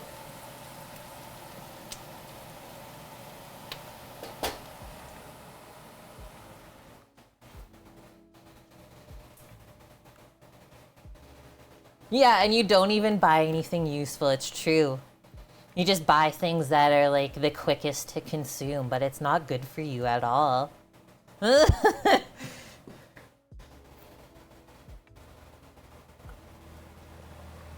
Always you gotta make lard from the fat. Oh my gosh. Just start cooking it fat side down. No, I'm seriously gonna like trim some of that off so I can render more. Cause I'm totally on like a lard and tallow kick.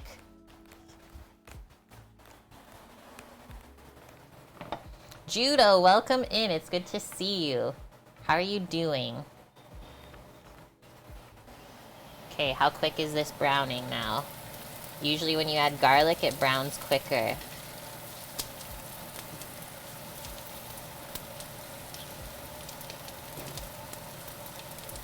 And it'll try to stick to the bottom too. Sneaky. You're doing pretty well. I'm doing pretty good too. Thanks for asking. My gosh, the fog went away.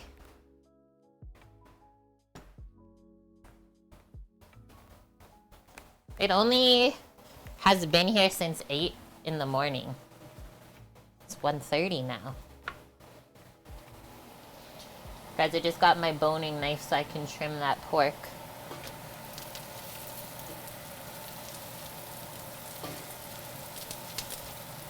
I think we're gonna add the mushrooms right now as well.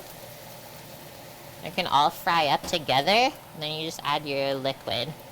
So white and cremini mushrooms. I'm also just watching as I put them in because there was a couple of the other ones that were kind of poopy. We had to trim some off.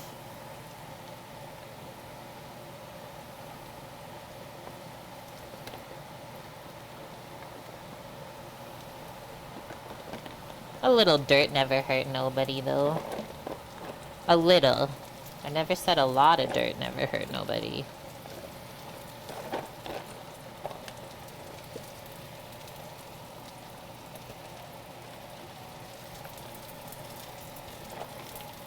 It's all good.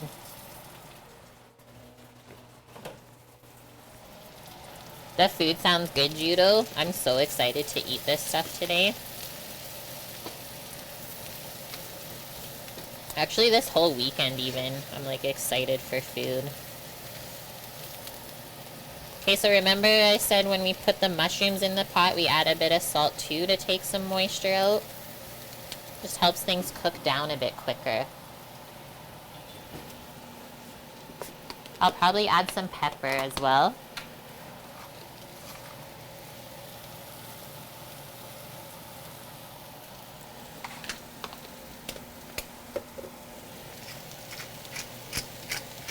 You always want to season throughout the cooking process, not just at the end, because that's when things will taste very salty or over-salted. Because you never really gave the food time to absorb the seasoning. I'm going to turn the pot down a little bit.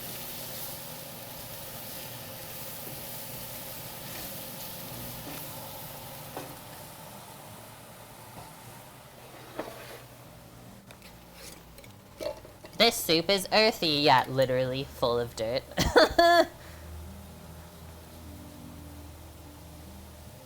What grind do I have on my pepper grinder? Is that what you're saying? How do you say that? Jito? Hito? Hi, Kelly Cakes. You're here. Welcome. Are you all cleaned up now? Thank you for bringing your crew over here today. There was a lot of them and they were lovely. I think there's still some of them hanging out with us. I'm gonna go a little bit more time.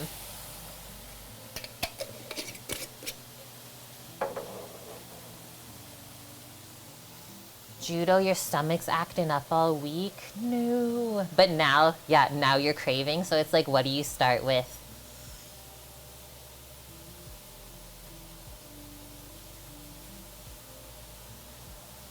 I said I got my new Jito knife, didn't I? Did I say that?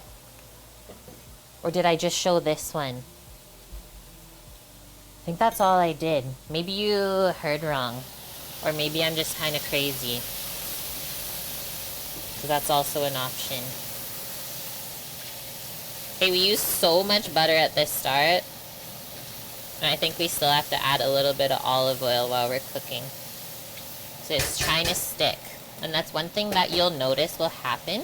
If you don't actually have enough fat when you're cooking stuff, that's when it will burn and stick.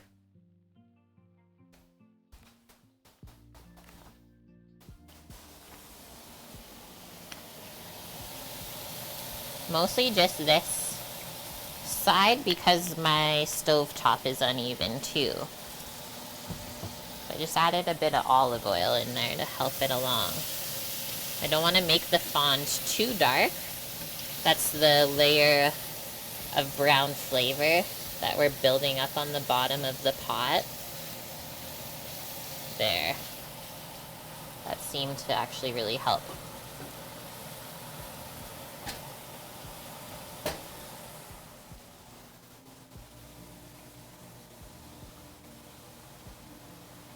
Always good to hear the cake crew behaved, right? I'm always worried too. It's like, I hope they behave over there.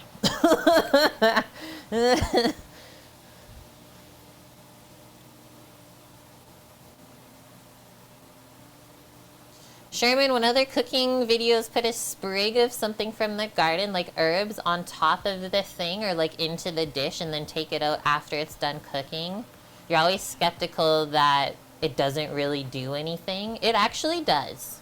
I made a cassoulet on stream not too long ago, which is like a bean stew, let's say, a French bean stew.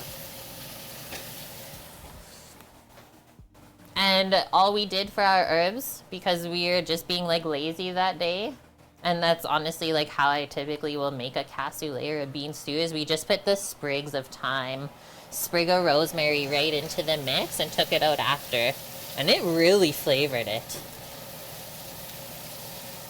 It really, really flavored it. Almost like more than you would think, honestly. More than I thought it would, at least.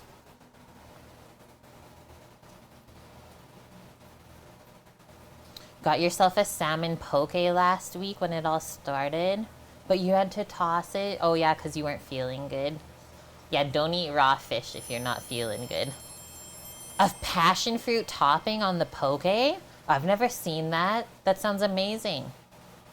Thanks for the follow, Kelly. Okay, I think we're good to pour in our liquids. I'm gonna start with the broth and then top it up with milk.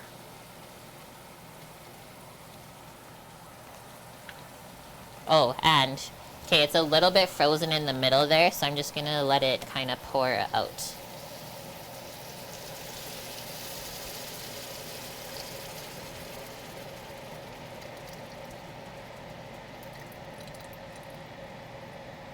All of the liquid from there. The rest is for tomorrow. Ah! Put the fat back in the pot.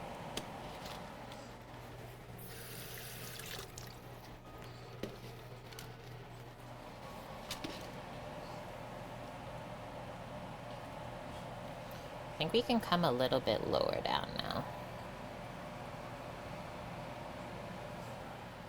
Ah. Didn't want to steam you guys up earlier. Okay, so we're gonna bring this up to a simmer now.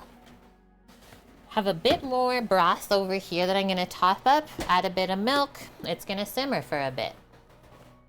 In that time, we will get the pork prepped and ready for cooking in the pan. And then we're also just gonna make a really simple shaved cabbage and apple little salad on the side. Wait, I think I've made this before, Fortitude 2. I can't remember though. I'll have to go back and look on Discord or something. But thank you for the menu request. South African baboti. I think I've made this on stream and it was actually so delicious. How's your Friday though? Yes, passion fruit and fresh mango. There was a place here, Judo, that did like a 2-for-1 poke. So Sam and I, we tried it one time because we got excited because we love it.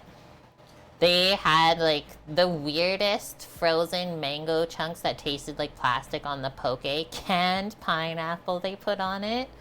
It was like, oh no.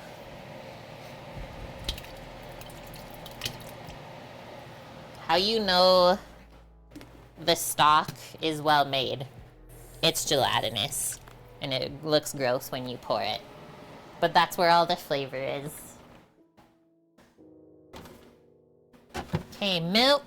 I'm also making this soup because I have to use this milk. It's about to expire.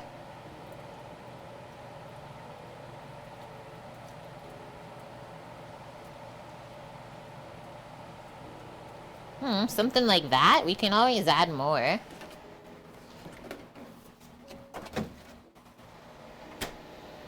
Gonna get all these stuck bits off of this spoon now.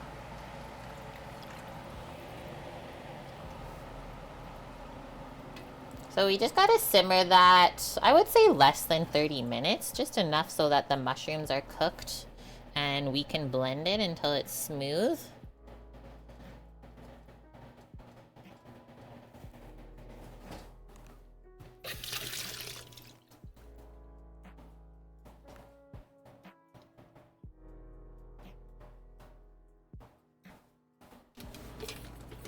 putting a couple things away before we start the next task. Friday went well. It's almost over for you. How's mine? It's good. It started early. I was busy this morning. It's going really quick so far. It's gonna be over before I know it. Okay, so while we wait for that to come up to a simmer, also just the color of that looks really good already. Come over here. This is what we're dealing with.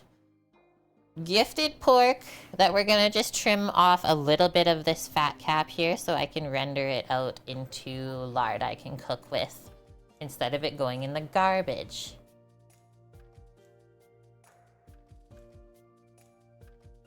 Oh yeah, if you have allergies and you get like poke from a place, yeah, what if the person that made it is not as caring, right?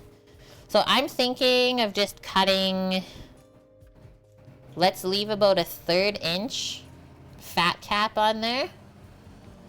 And the fat is really hard. This outer fat, it's like the best one that you can get, or some of the best other than the stomach lining fat, but it's really easy to trim. Just try and keep it nice looking though still, right? And it's pliable too, so you can like mold it back together if you nick it. Like look at how white and shiny that is.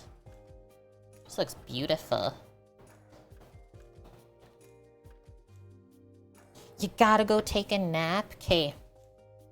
We might still be here when you wake up.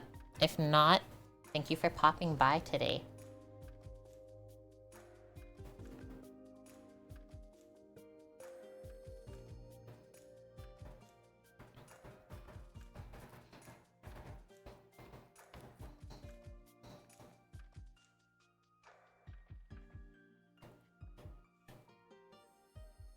Oh. There was a little bit of meat up there. I went a bit too far. Oh, Schwells. That's the one I'll eat today then. Okay, so it looks a little bit like wet. Should I try to blot? I think I want to try and blot this off because when we're pan searing, we want everything as dry as possible. You get a really nice outer crust on the piece of meat.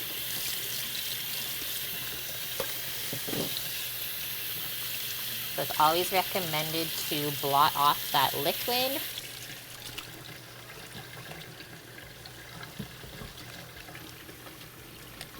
And then we'll do a little pre-season though on it, I think. I'm just gonna cook this simple with salt and pepper. So I wanna see how this pork meat tastes. Should you pick another dish if you already made it? I don't know. Let me see if I actually did or not. I think we're good for now, Fortitude.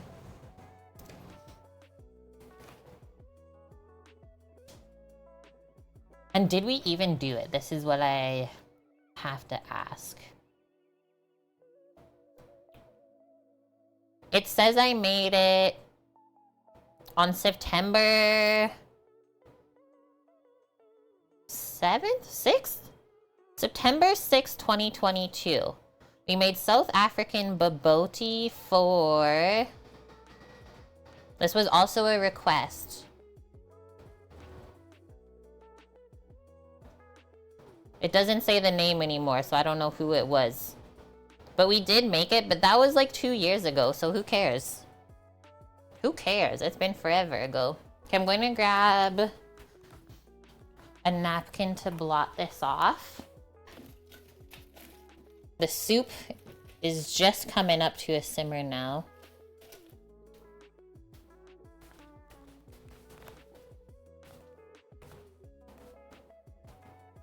I think we'll just leave it on here and get rid of the plate.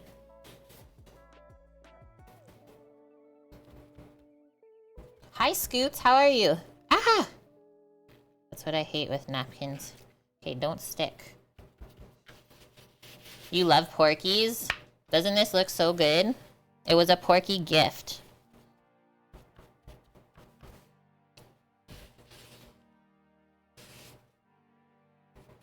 So I said I have to try it. Beautiful.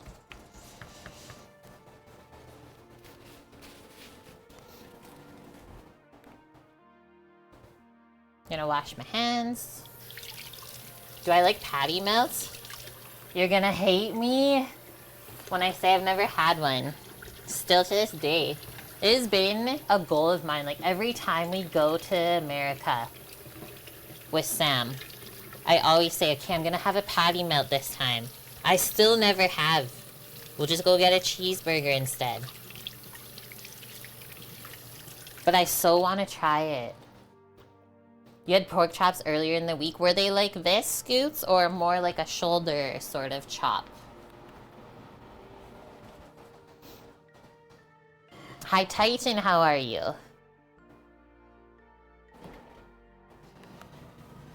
Where am I sneaking this in? Down here.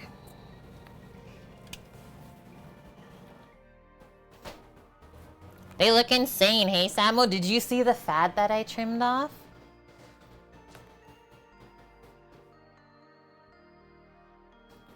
That's a great idea, Scoots. Yeah, I need to make a patty melt for a recipe redemption.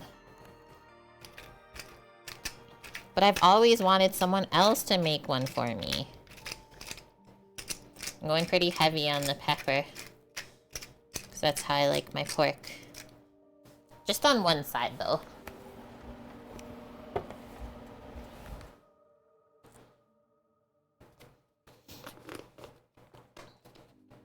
Where is it? I don't know. You gotta ask Robin. Thank you, Hershkoff. Friend's sister raised this pig. And we are blessed with these choppies. Nice, Samo, on your 4th offload of the day. So we're just doing a little pre-season before they go into the pan later. Let it soak in a bit. And other than that, I think we're just gonna pop that to the stovetop while we work on our shaved cabbage and apple salad to just cut through the richness of today's yummy meal.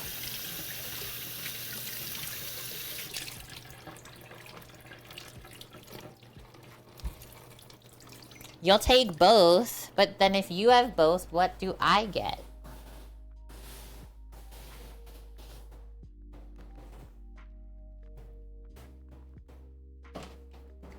Pork loins on sale, gonna make pulled pork barbecue.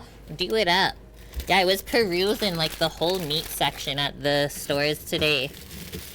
Cause oftentimes, like at the One Place Superstore, in the mornings, they'll put a bunch of 30% off stickers on everything.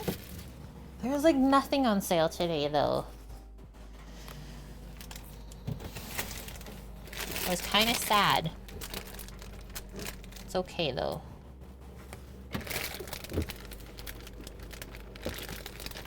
Getting the apple. Had to pick it out from under the salad there. And then we need green onion. And I think we'll just do a little bit of parsley. We're screaming outside?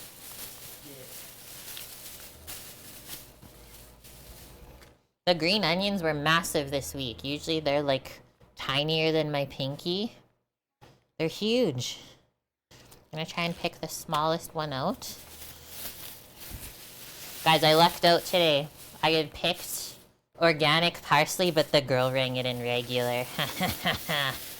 That's how we get back at them. Yo, Chris, what's happening, man?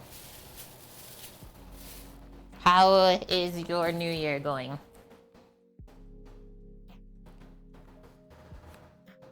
Oh, we'll plan it out together, Fortitude. Like, I'll message you the week prior and ask you if you'll be around. Obviously, if you're not, then we'll make a different plan. That is so much parsley. I'm probably gonna dry some of this. That was actually the plan. Dehydrate it. And then I don't have to buy fresh parsley anymore in the winter.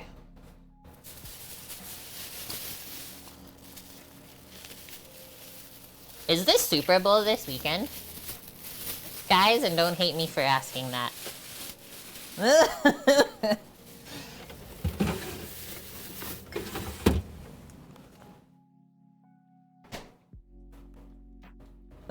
Sambo. Holy shit, Chris is alive? 2 weeks for Super Bowl? Okay, let's check back here because I haven't really. Okay, we're just starting to simmer. Remember, we have milk, not cream, so we don't want this to boil at all or scald.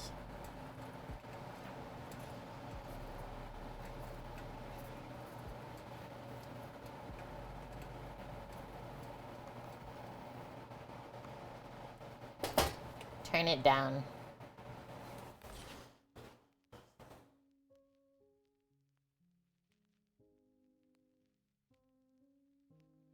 What do you think of the flash frozen bags of chicken breast? Not good, or they serve their purpose? So those bags of chicken breast, they're typically brined. They're typically put in a brine solution and then frozen individually. So anywhere from like 10 to 20% of it is like pumped in liquid to those chicken breasts. So when you go to cook that, it's all gonna actually come out and you'll just end up with like a really small chicken breast. So like, yes, they're pretty cheap to buy in the store, but there's a reason for it. Yeah, pump chicken, exactly.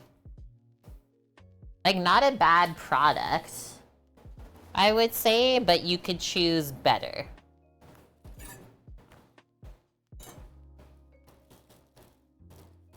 I love all the questions today.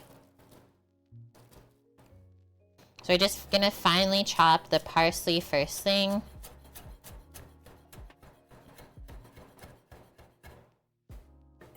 We could also use some of this parsley to go onto the mushroom soup when we serve it as a garnish. So save a little bit on the side, actually, is what we're gonna do.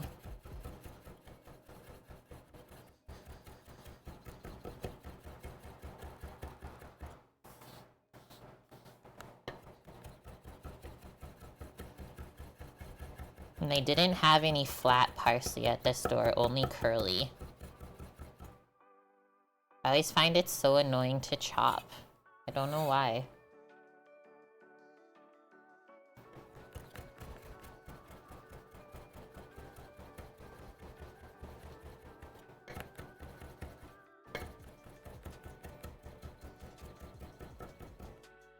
Nice.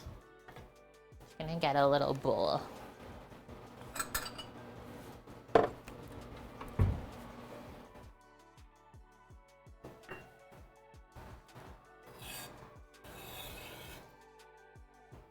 And then for the cabbage, we're gonna use a mandolin, so we can get it consistently shaved nice and thin.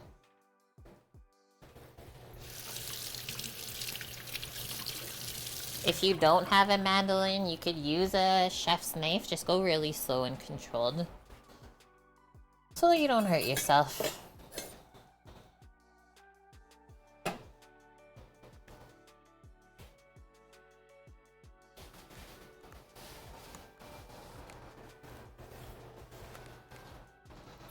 Okay, I think we'll use mandolin for the apple too. Just keep them really consistent. So let's get this cut first, I suppose. 1 green onion. Just gonna give this a rinse because there's some dirt down there.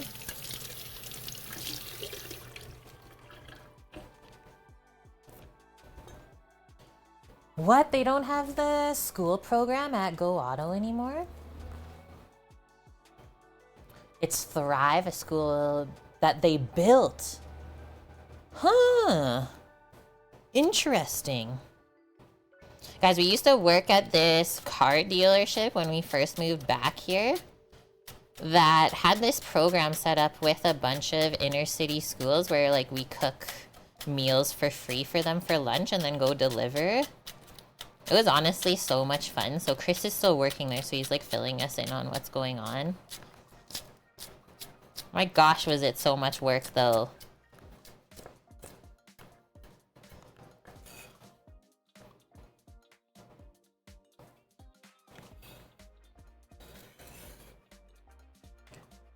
Only like 160, because how many kids were we doing before? Like over 1,000 or something? It's still crazy anyways though. Oh no.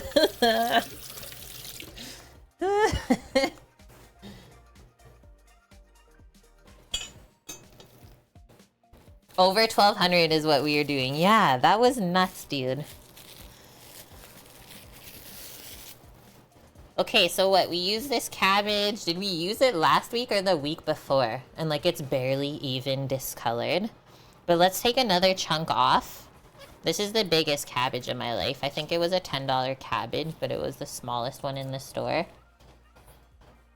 It's gonna last us easily 2 months.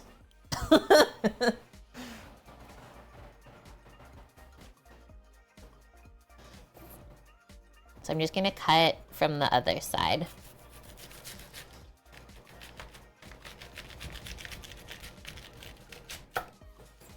Oh yeah, folding all the boxes.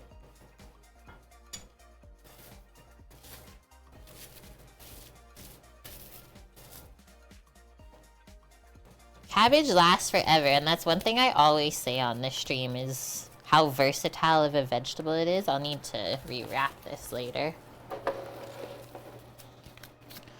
Just realized I forgot to put the bay leaf in the soup, so I just stuck one in really quick. Sad times. And then how do I want to do this? Because it has to fit on the mandolin. Just gonna chop that off because it looked weird. Because I might actually be able to just use my knife, not even use a mandolin. With how this piece is shaped, I think we're fine. Bring this bowl over. Yeah, working at a camp. Working at a camp. Let's see how my knife skills are today. It is decent, yeah. Okay, so one thing when we are like shredding stuff and how we're taught to cut in culinary school is you always want your index finger against your knife blade. It was such an odd feeling at first when we learned how to cut like that. That's all you really have to watch, and then we're like taught the claw. As long as your finger is touching the knife blade, you can really control how you're cutting.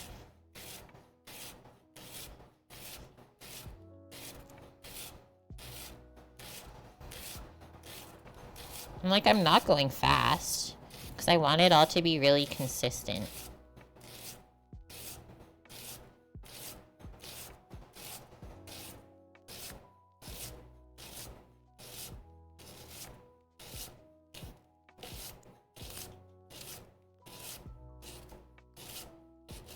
And then usually when we get near this end, sometimes it wants to fall over. Just be careful of that.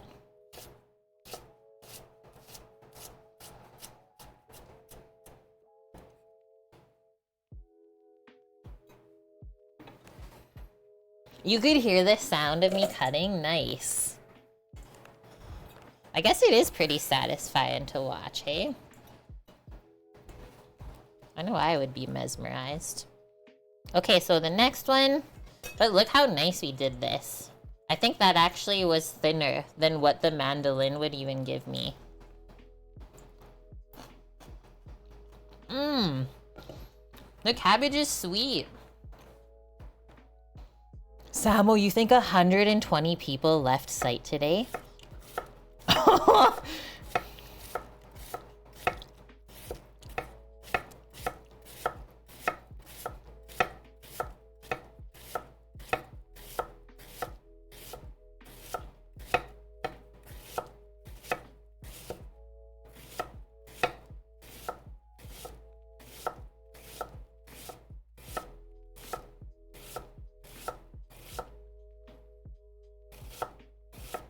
Well, they should have been able to land here. The fog's finally gone now.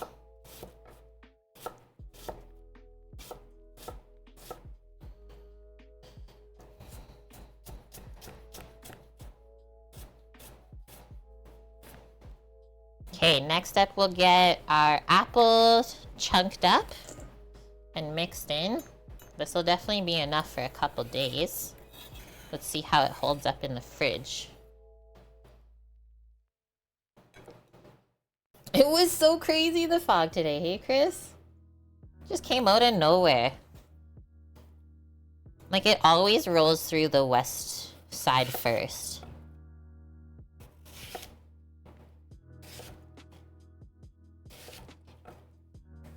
I cut too close to the core.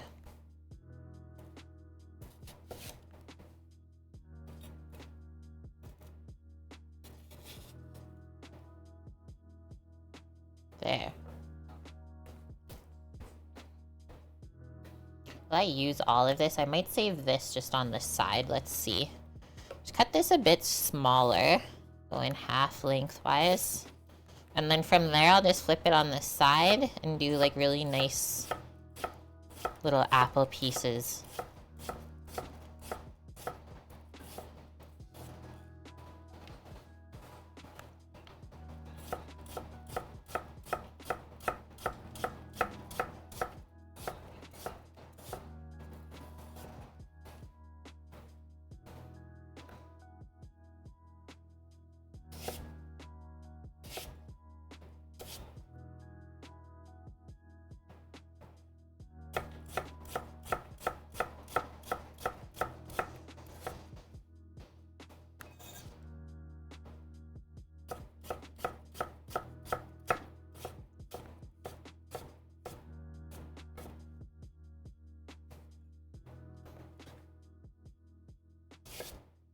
If your knife gets stuck on the apple skin, that's when you know it's time to sharpen it soon.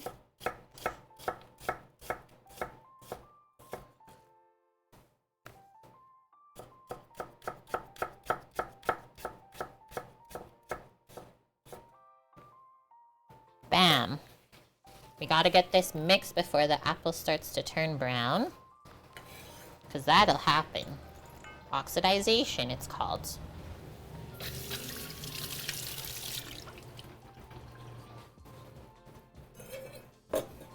Does the name coleslaw originate from slang, from cold slaw, or somewhere else? I actually don't know the answer to that one.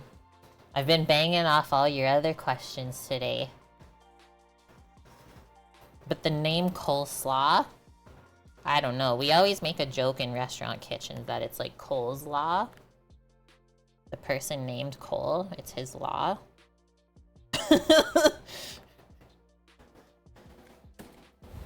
Someone's gotta Google it and tell us.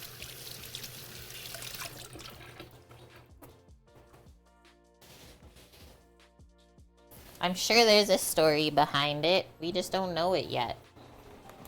And we must know. It's important. Just stir in the soup back there. I think we're good to blend it, guys. Just wanted to get this mixed up first. Okay, a little bit of parsley as well. Because, like, the cabbage was more white than green, let's be honest. We had to add extra greenery into this.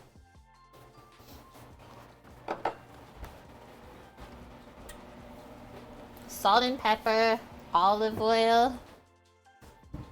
And then I was just gonna do honey and apple cider vinegar. Really, really simple. Yes, Dusty. The term coleslaw arose in the 18th century as an Anglicization of the Dutch term. So it's Dutch? Coleslaw is Dutch. Koolsla. Cool in Dutch sounds like coal. Okay, so yeah. Kool, meaning cabbage salad. The coal part of the word ultimately derives from the Latin collis, meaning cabbage. Okay. But we don't know the slaw part. We don't know the slaw part. We only know the coal.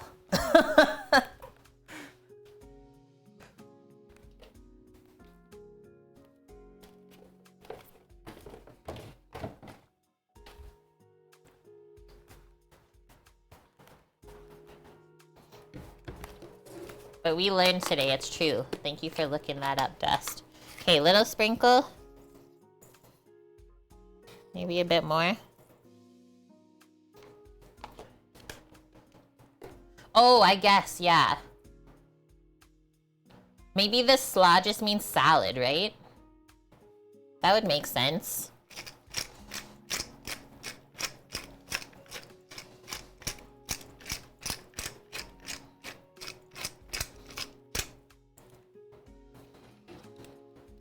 I'm using just a little maple syrup instead of honey. That's probably enough. Next up, apple cider vinegar. How do I say that? L9 Yasuo.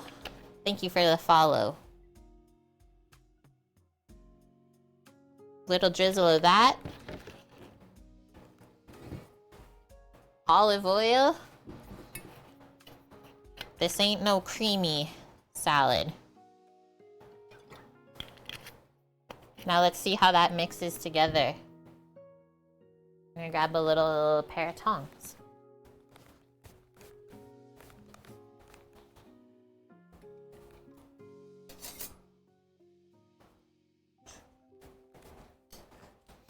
And grab some tongs for cooking the pork next as well, because that's coming up real quick.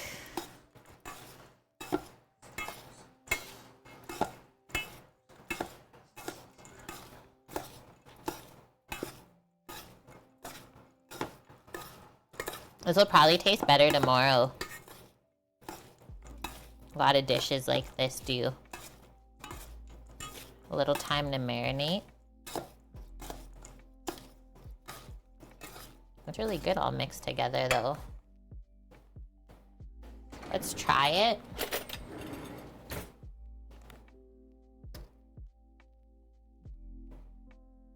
Nice, that's why we shaved everything, so it's pretty easy to eat all together.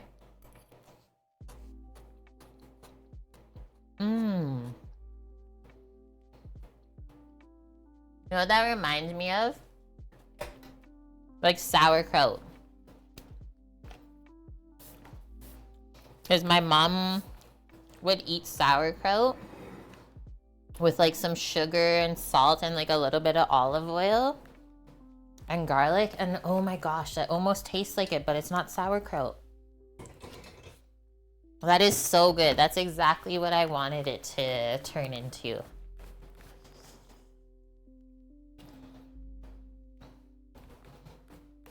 Perfectly crunchy and refreshing to cut through the creamy mushroom soup. So let's just pop that in the fridge for now. It's done. And I think we'll come over here to blend the soup together. I don't like doing it over the stovetop. It's pretty risky, you know?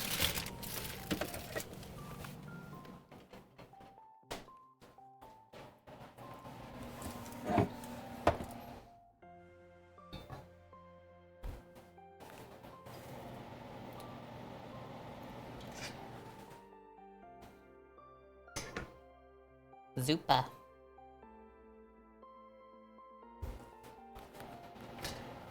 I'm gonna switch the pans now for when we cook the pork too.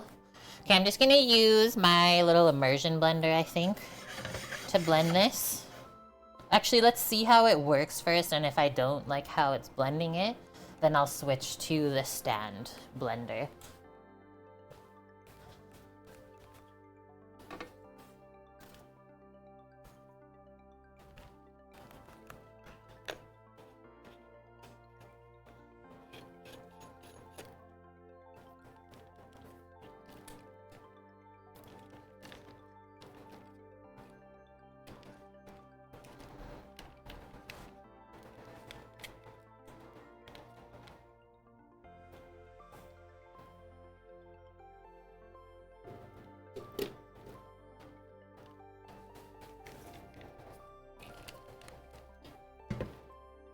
Okay, it's on pretty low speed to start.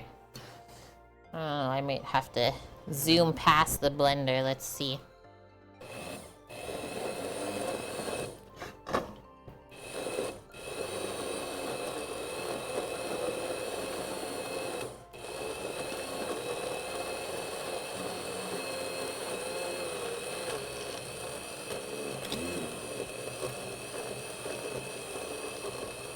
Usually just have it on low at first when we're mulching everything up. Then we can turn it higher. And I turn the pot so it's a deeper surface, and we don't put the soup everywhere.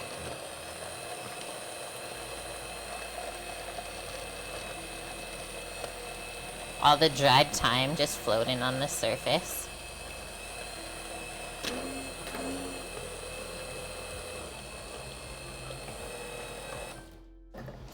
Okay. Scraping down the sides a bit. I'll turn it a little bit higher because we can go more smooth than this. This thing is so powerful. We can only use it on low. Wait, this is not like the one that was at work. Chat, we had one of these at work that someone brought in. We used it on high power every time and like it wouldn't even work. I don't know if they dropped it in the sink or something. We're committing.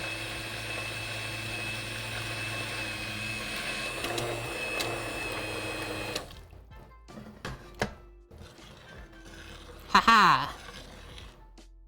I would say that's successful. I don't usually go until it's like super smooth.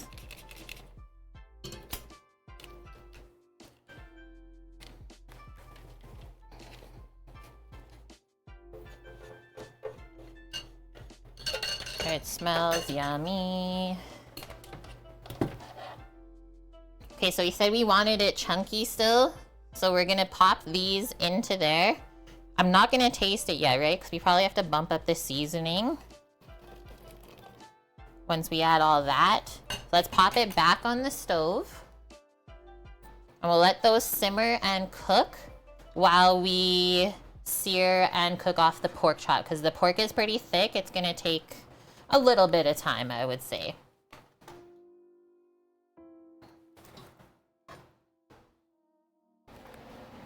I'll put it up on this burner because it's bigger. Do medium heat to start, I think. And I'll pop a lid so it comes up quicker. And then here, let's get our pan onto like more of a medium high. I'll go on 6.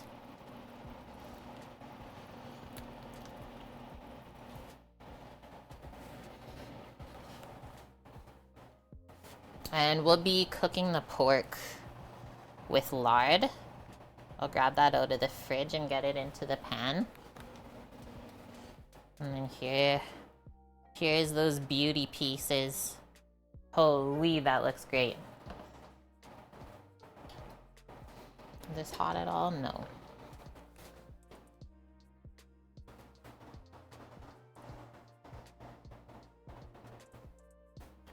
I would say these will take around 8 minutes. Total time probably closer to like 15 once they rest.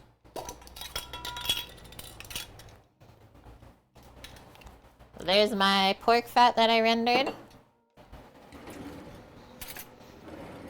I think we'll finish the pork with some butter at the end. But for right now, we'll just use this straight lard so we can keep the heat really nice and high.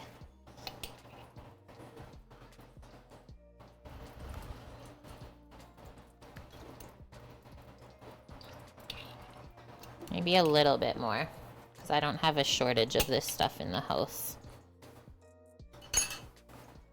Love how white it is. Yeah, so all I'm gonna do with that other chunk of the pork fat that I trimmed off from the chop, and I'm just gonna cut it up, slice it like probably a 1/4 inch thick, pop it in a pot with water, and probably cook it over the next like 2 days until the fat's rendered out. Then you strain it, cook it again to clarify it, and then it's usable.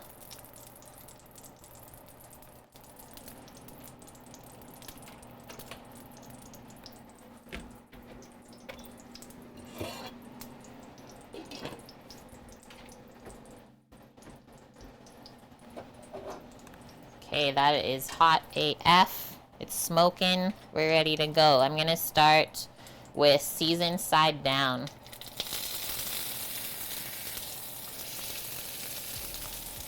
I'm gonna give that a nice press. Both of them. And we're not gonna touch it for a bit.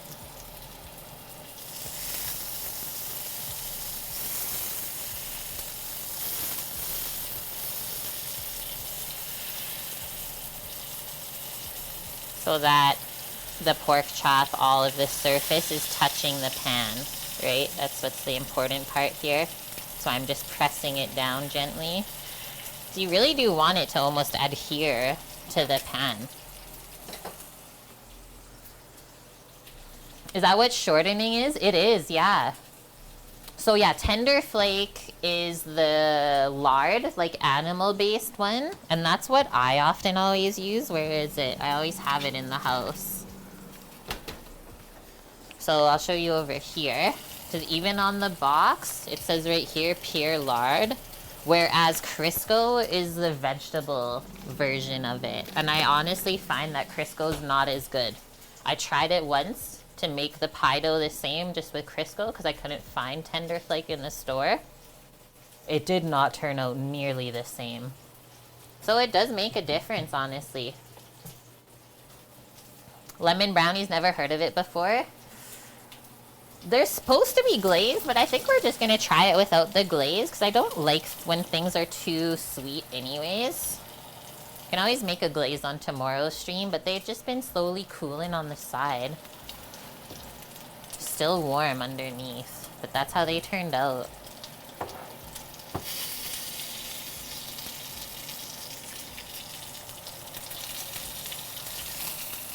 Oh, that looks good. Almost time to flip. We get a little bit of butter out for when we finish this.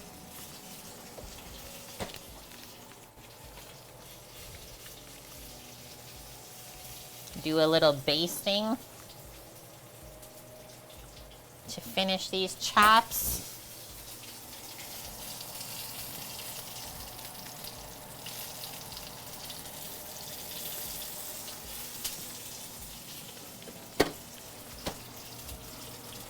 And we'll need also a plate to rest them on.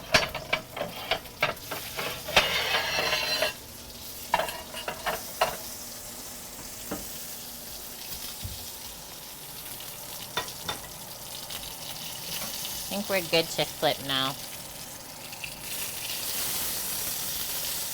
think I'm actually gonna flip it on this fat side first.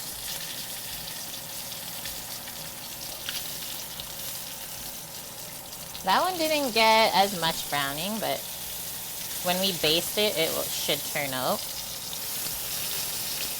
We use the side of the pan, the edges of the pan, to get the meat to stand up on the edge like that.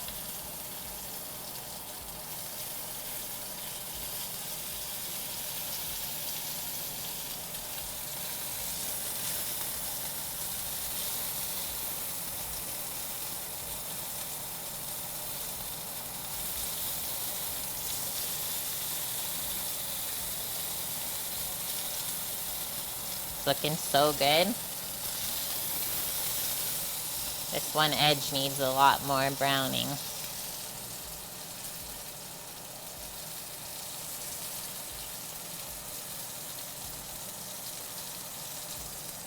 Our soup is just coming up to a simmer. I just want to turn down the burner a bit so it doesn't boil. And then the last thing we have to do is just finish thickening that soup, guys. While the pork is resting. Hey, stay there.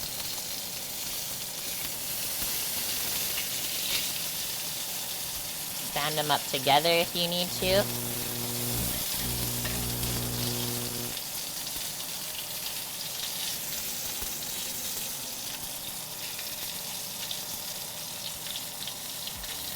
Okay. So now I'm gonna kind of interchange them where this one was on this side of the pan. I'm gonna put it down over here. Now this one over here.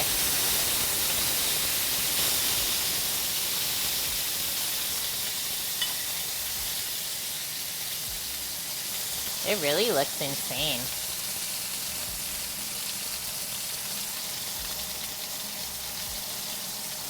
I'm loving it.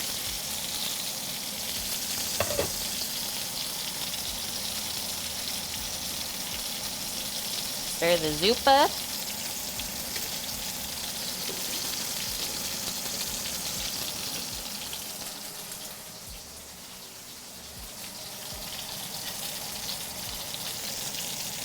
That one's almost done, guys. Same with this one, and I still want to brown this more. I don't know if that's the skin. Let's see. I'm gonna stand that on the side. Butter. Grab a spoon. I would suggest a pretty big spoon.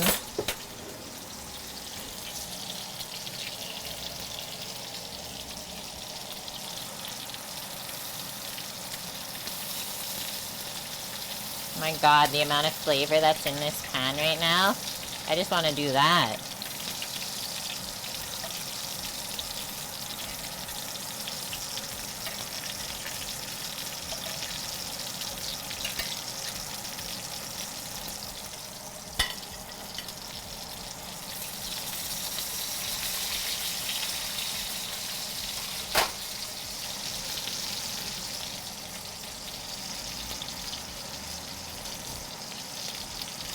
Cast iron pans get really hot, so always use a towel if you go to baste.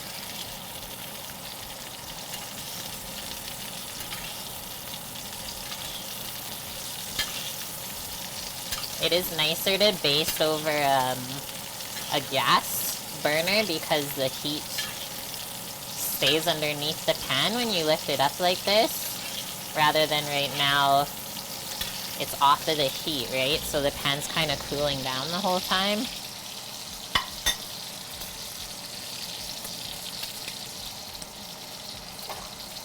That's all done though.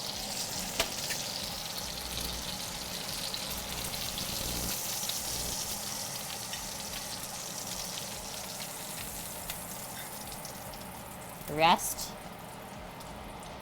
my lovely porkies. This one looks seriously so good. Just popping that over on the cutting board. What, we can probably switch this out now. Just let this pan cool off. Take it off of the heat. I'm probably gonna save all of the fat from there. And then let's check on our soup.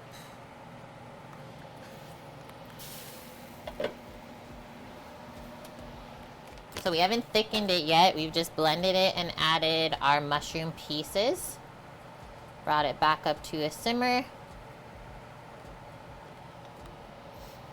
Now, to keep things gluten-free, we're gonna use powdered mashed potato.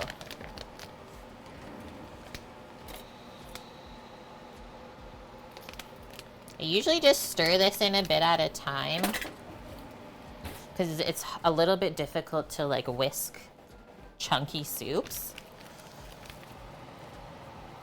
So I'll just kind of pour a bit, stir it in. If you do see it's like chunky, you can just smoosh it on the side of the pot.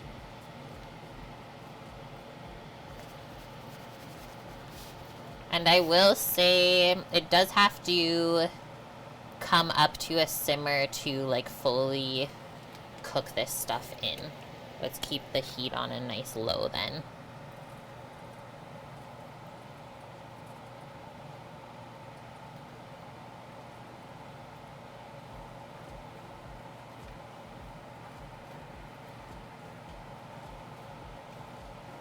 It's already thickening. We might already have enough. I'm gonna grab a spoon so we can taste this as it comes up.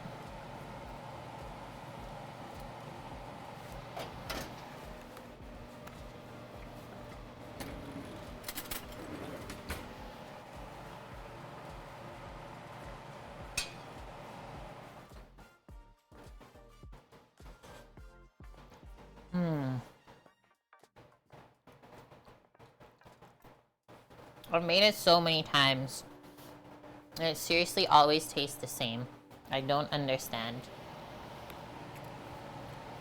Maybe a little bit of salt, but really don't need much. A little bit of salt, little bit of pepper. I think the texture or consistency is perfect.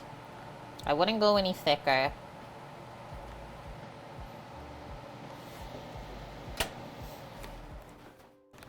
And then we have parsley for the garnish. We're ready, guys. We made it. We did all of that and it's not even 2:30. It's not even 2:30 and we just did like 4 things today. Mind you, they were pretty easy things, but that's amazing. All the food we just cooked in 2.5 hours? No excuses.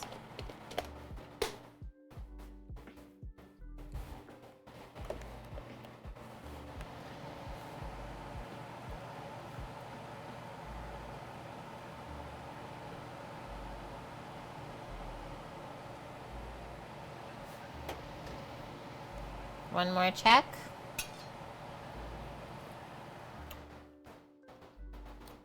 Yep. Yep.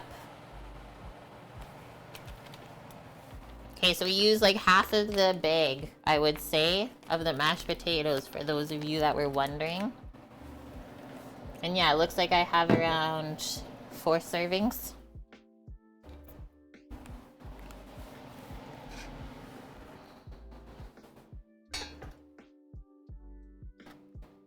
They didn't even make that bad of a mess on the stovetop.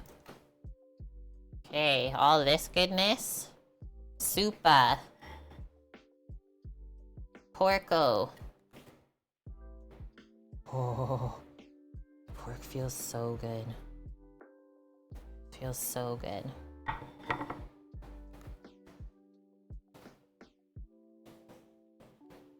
Kind of just separate components, everything. I was gonna serve the pork on a plate with the cabbage stuff.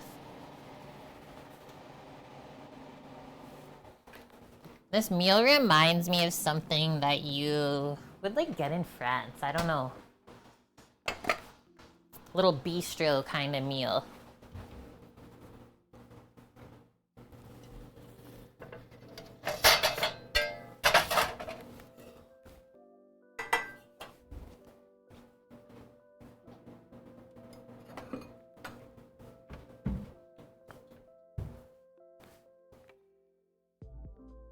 What's everyone else eating today?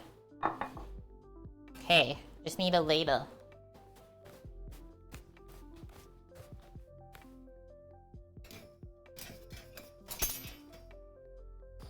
I think his car's broken.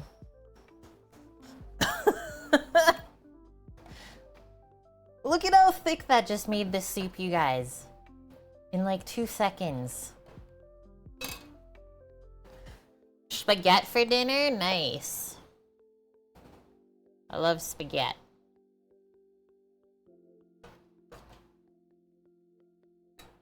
Hard to serve this being left-handed. Oh lord. There we go.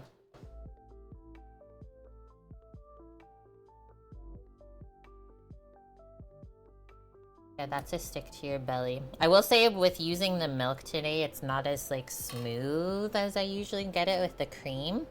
You can see the little like milky bits, but I wanted to use that milk up. I wasn't gonna buy any cream until it was gone. I'm sure you guys understand. Give this one more stir.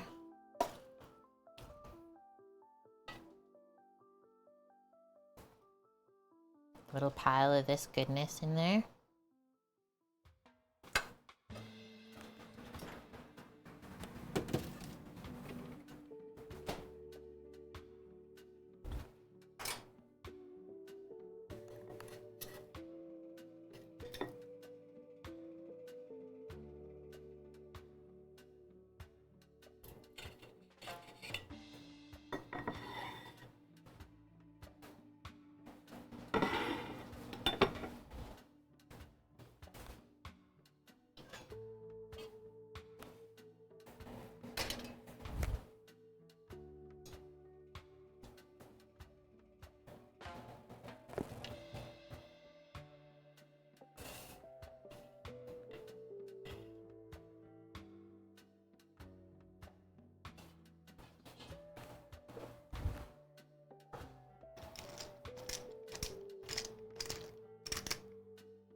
We get the little brownie pack in the back for the photo.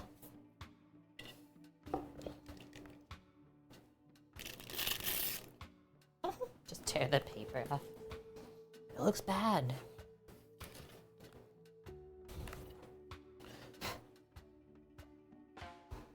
Who would make and or eat this? I think we need more light in this neck of the woods here for this photo.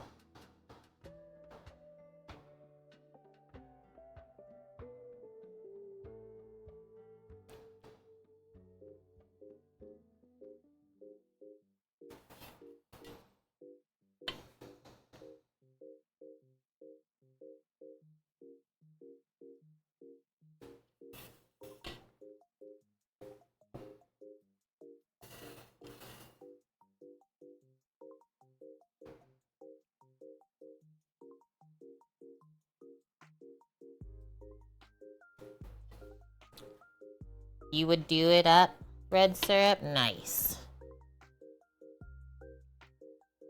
Appreciate you saying that.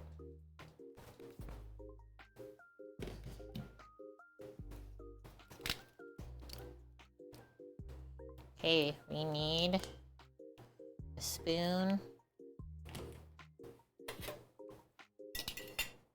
Oh gosh, now the lights are too high. She's blinded.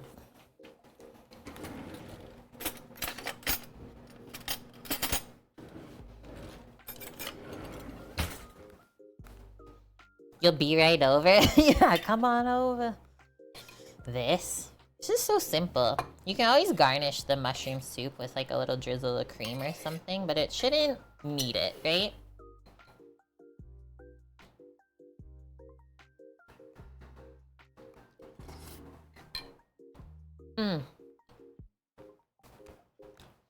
The little mushroomy bits in there is perfect, I will say. Get everything in the view. Nice. Like, it almost tastes like we added tarragon into this soup, but we didn't. It's crazy how all those herbs kind of taste similar, right?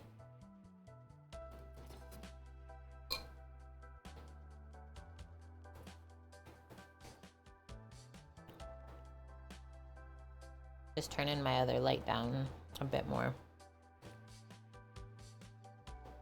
It was making me like look crazy. There we go.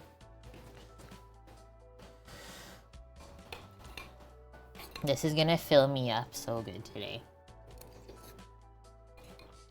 And it's gonna taste better tomorrow, right? Soup is always better the next day.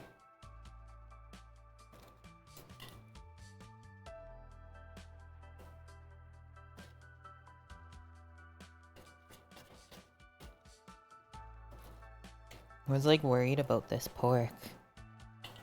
It looks really red inside. I went for more medium. Well, not like red, but I guess the pork was really dark to start though, right? Let me see, because we'll be able to know with the texture.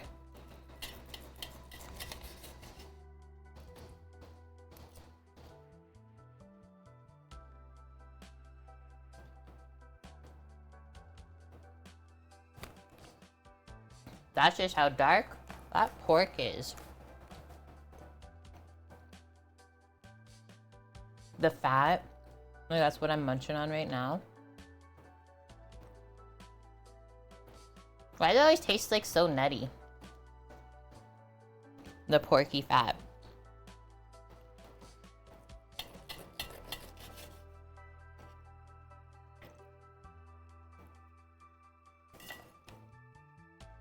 This is where our slaw comes in, right?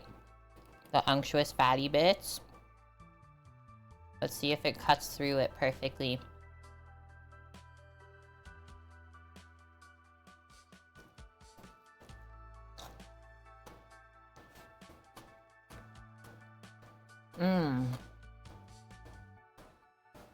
It's seriously so good. It's like sweet and sour and crunchy and herby. I really like the flavor from the olive oil in there.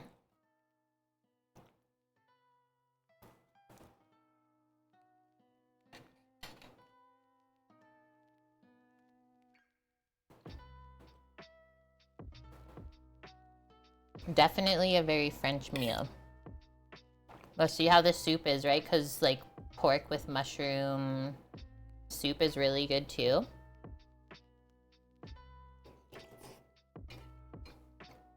Mmm.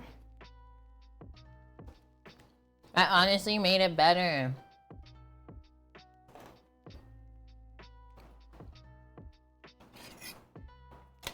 Okay, finish off with this again.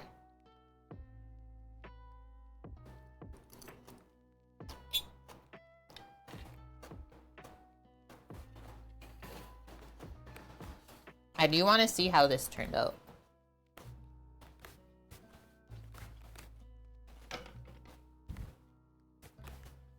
Before we get too carried away. Ooh, it looks a bit delicate. I like it though. It looks not dry, and that's what we were looking for, right? A little bit of the batter went through on that edge there. Just use your knife.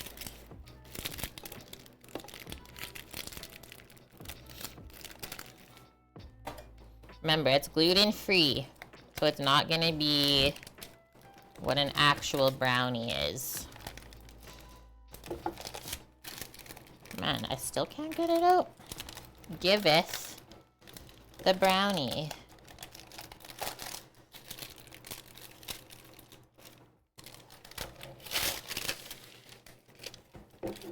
So there's Meyer lemon juice in here. There's Meyer lemon zest in here. I'm gonna try and push this off of the paper because it looks really messy. But is it stuck?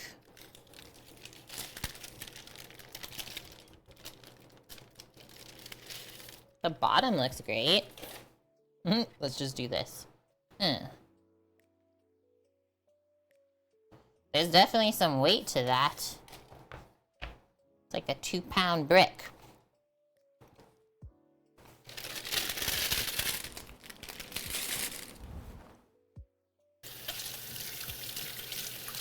Oh, just snuck a little corner edge piece. Okay, let me go get a knife. I really like the color though.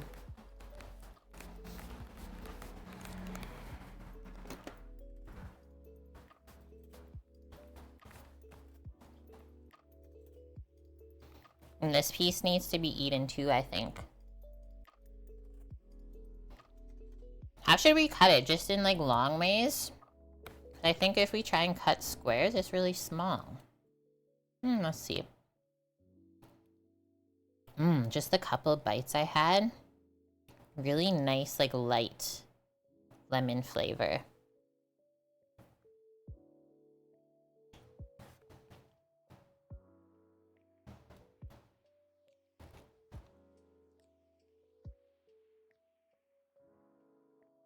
They're definitely dense and not dry by any means. So maybe gluten-free brownies are the way to go.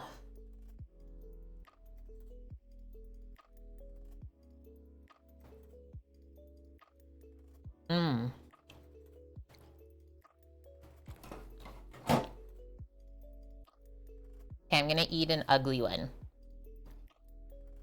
Save the other ones for a photo. It turned out like how's her, or like how hers look in the photo. We didn't over bake it. It's not dry and crumbling everywhere, which is really important for a brownie, right?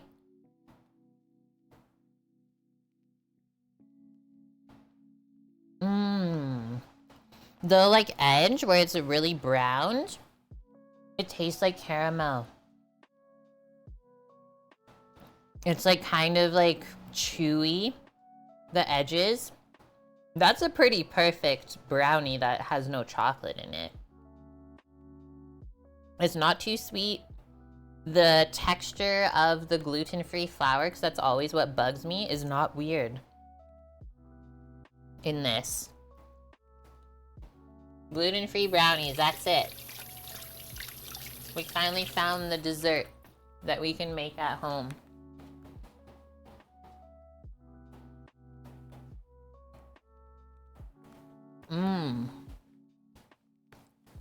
That actually goes so good together, all these three things.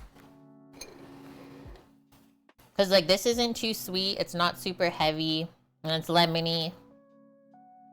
So you just finish off with a perfect lemon taste on your palate. I'm sold, yeah.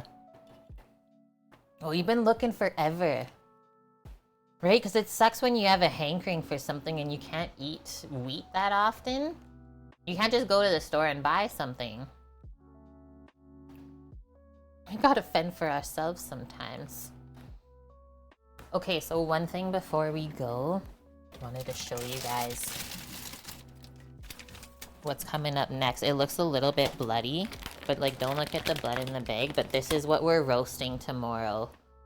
That's our venison roast. This is my info I have. White-tailed deer roast, November 2023.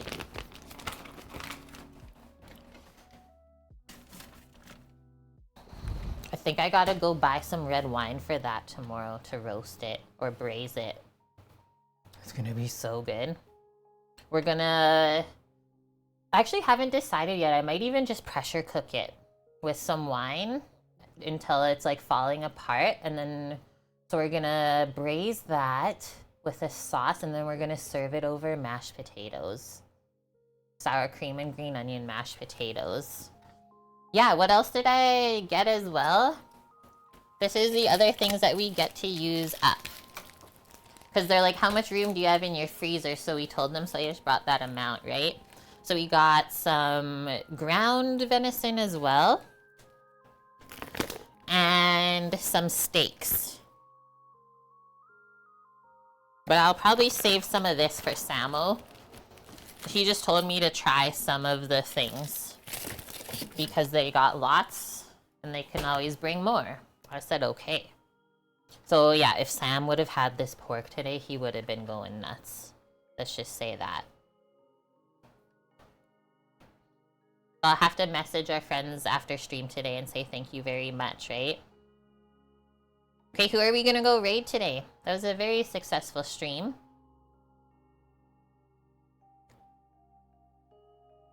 Bubs is making gummies. That could be fun. A gummy stream?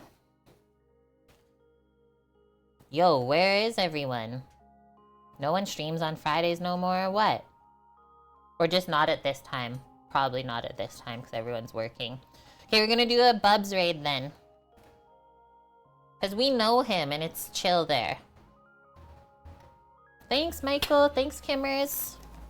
Okay, let me make some room over here so I can even type the raid in. We made so many yummy things. It's filled up. We'll be back tomorrow as always. 11 a.m. Pacific is the time when we start. And I hope to see you then. Like I said, we're going to do a braised venison dish served with mashed potatoes, peas, and carrots. I did see it just now before right as we're ending the stream. I will answer you back, okay? Hitting this button, guys, going into Bub's stream. It is an 18+ stream there, so just be aware of that. But very good vibes, especially for a Friday if we are all adults here. So I hope you enjoy when we send you over there.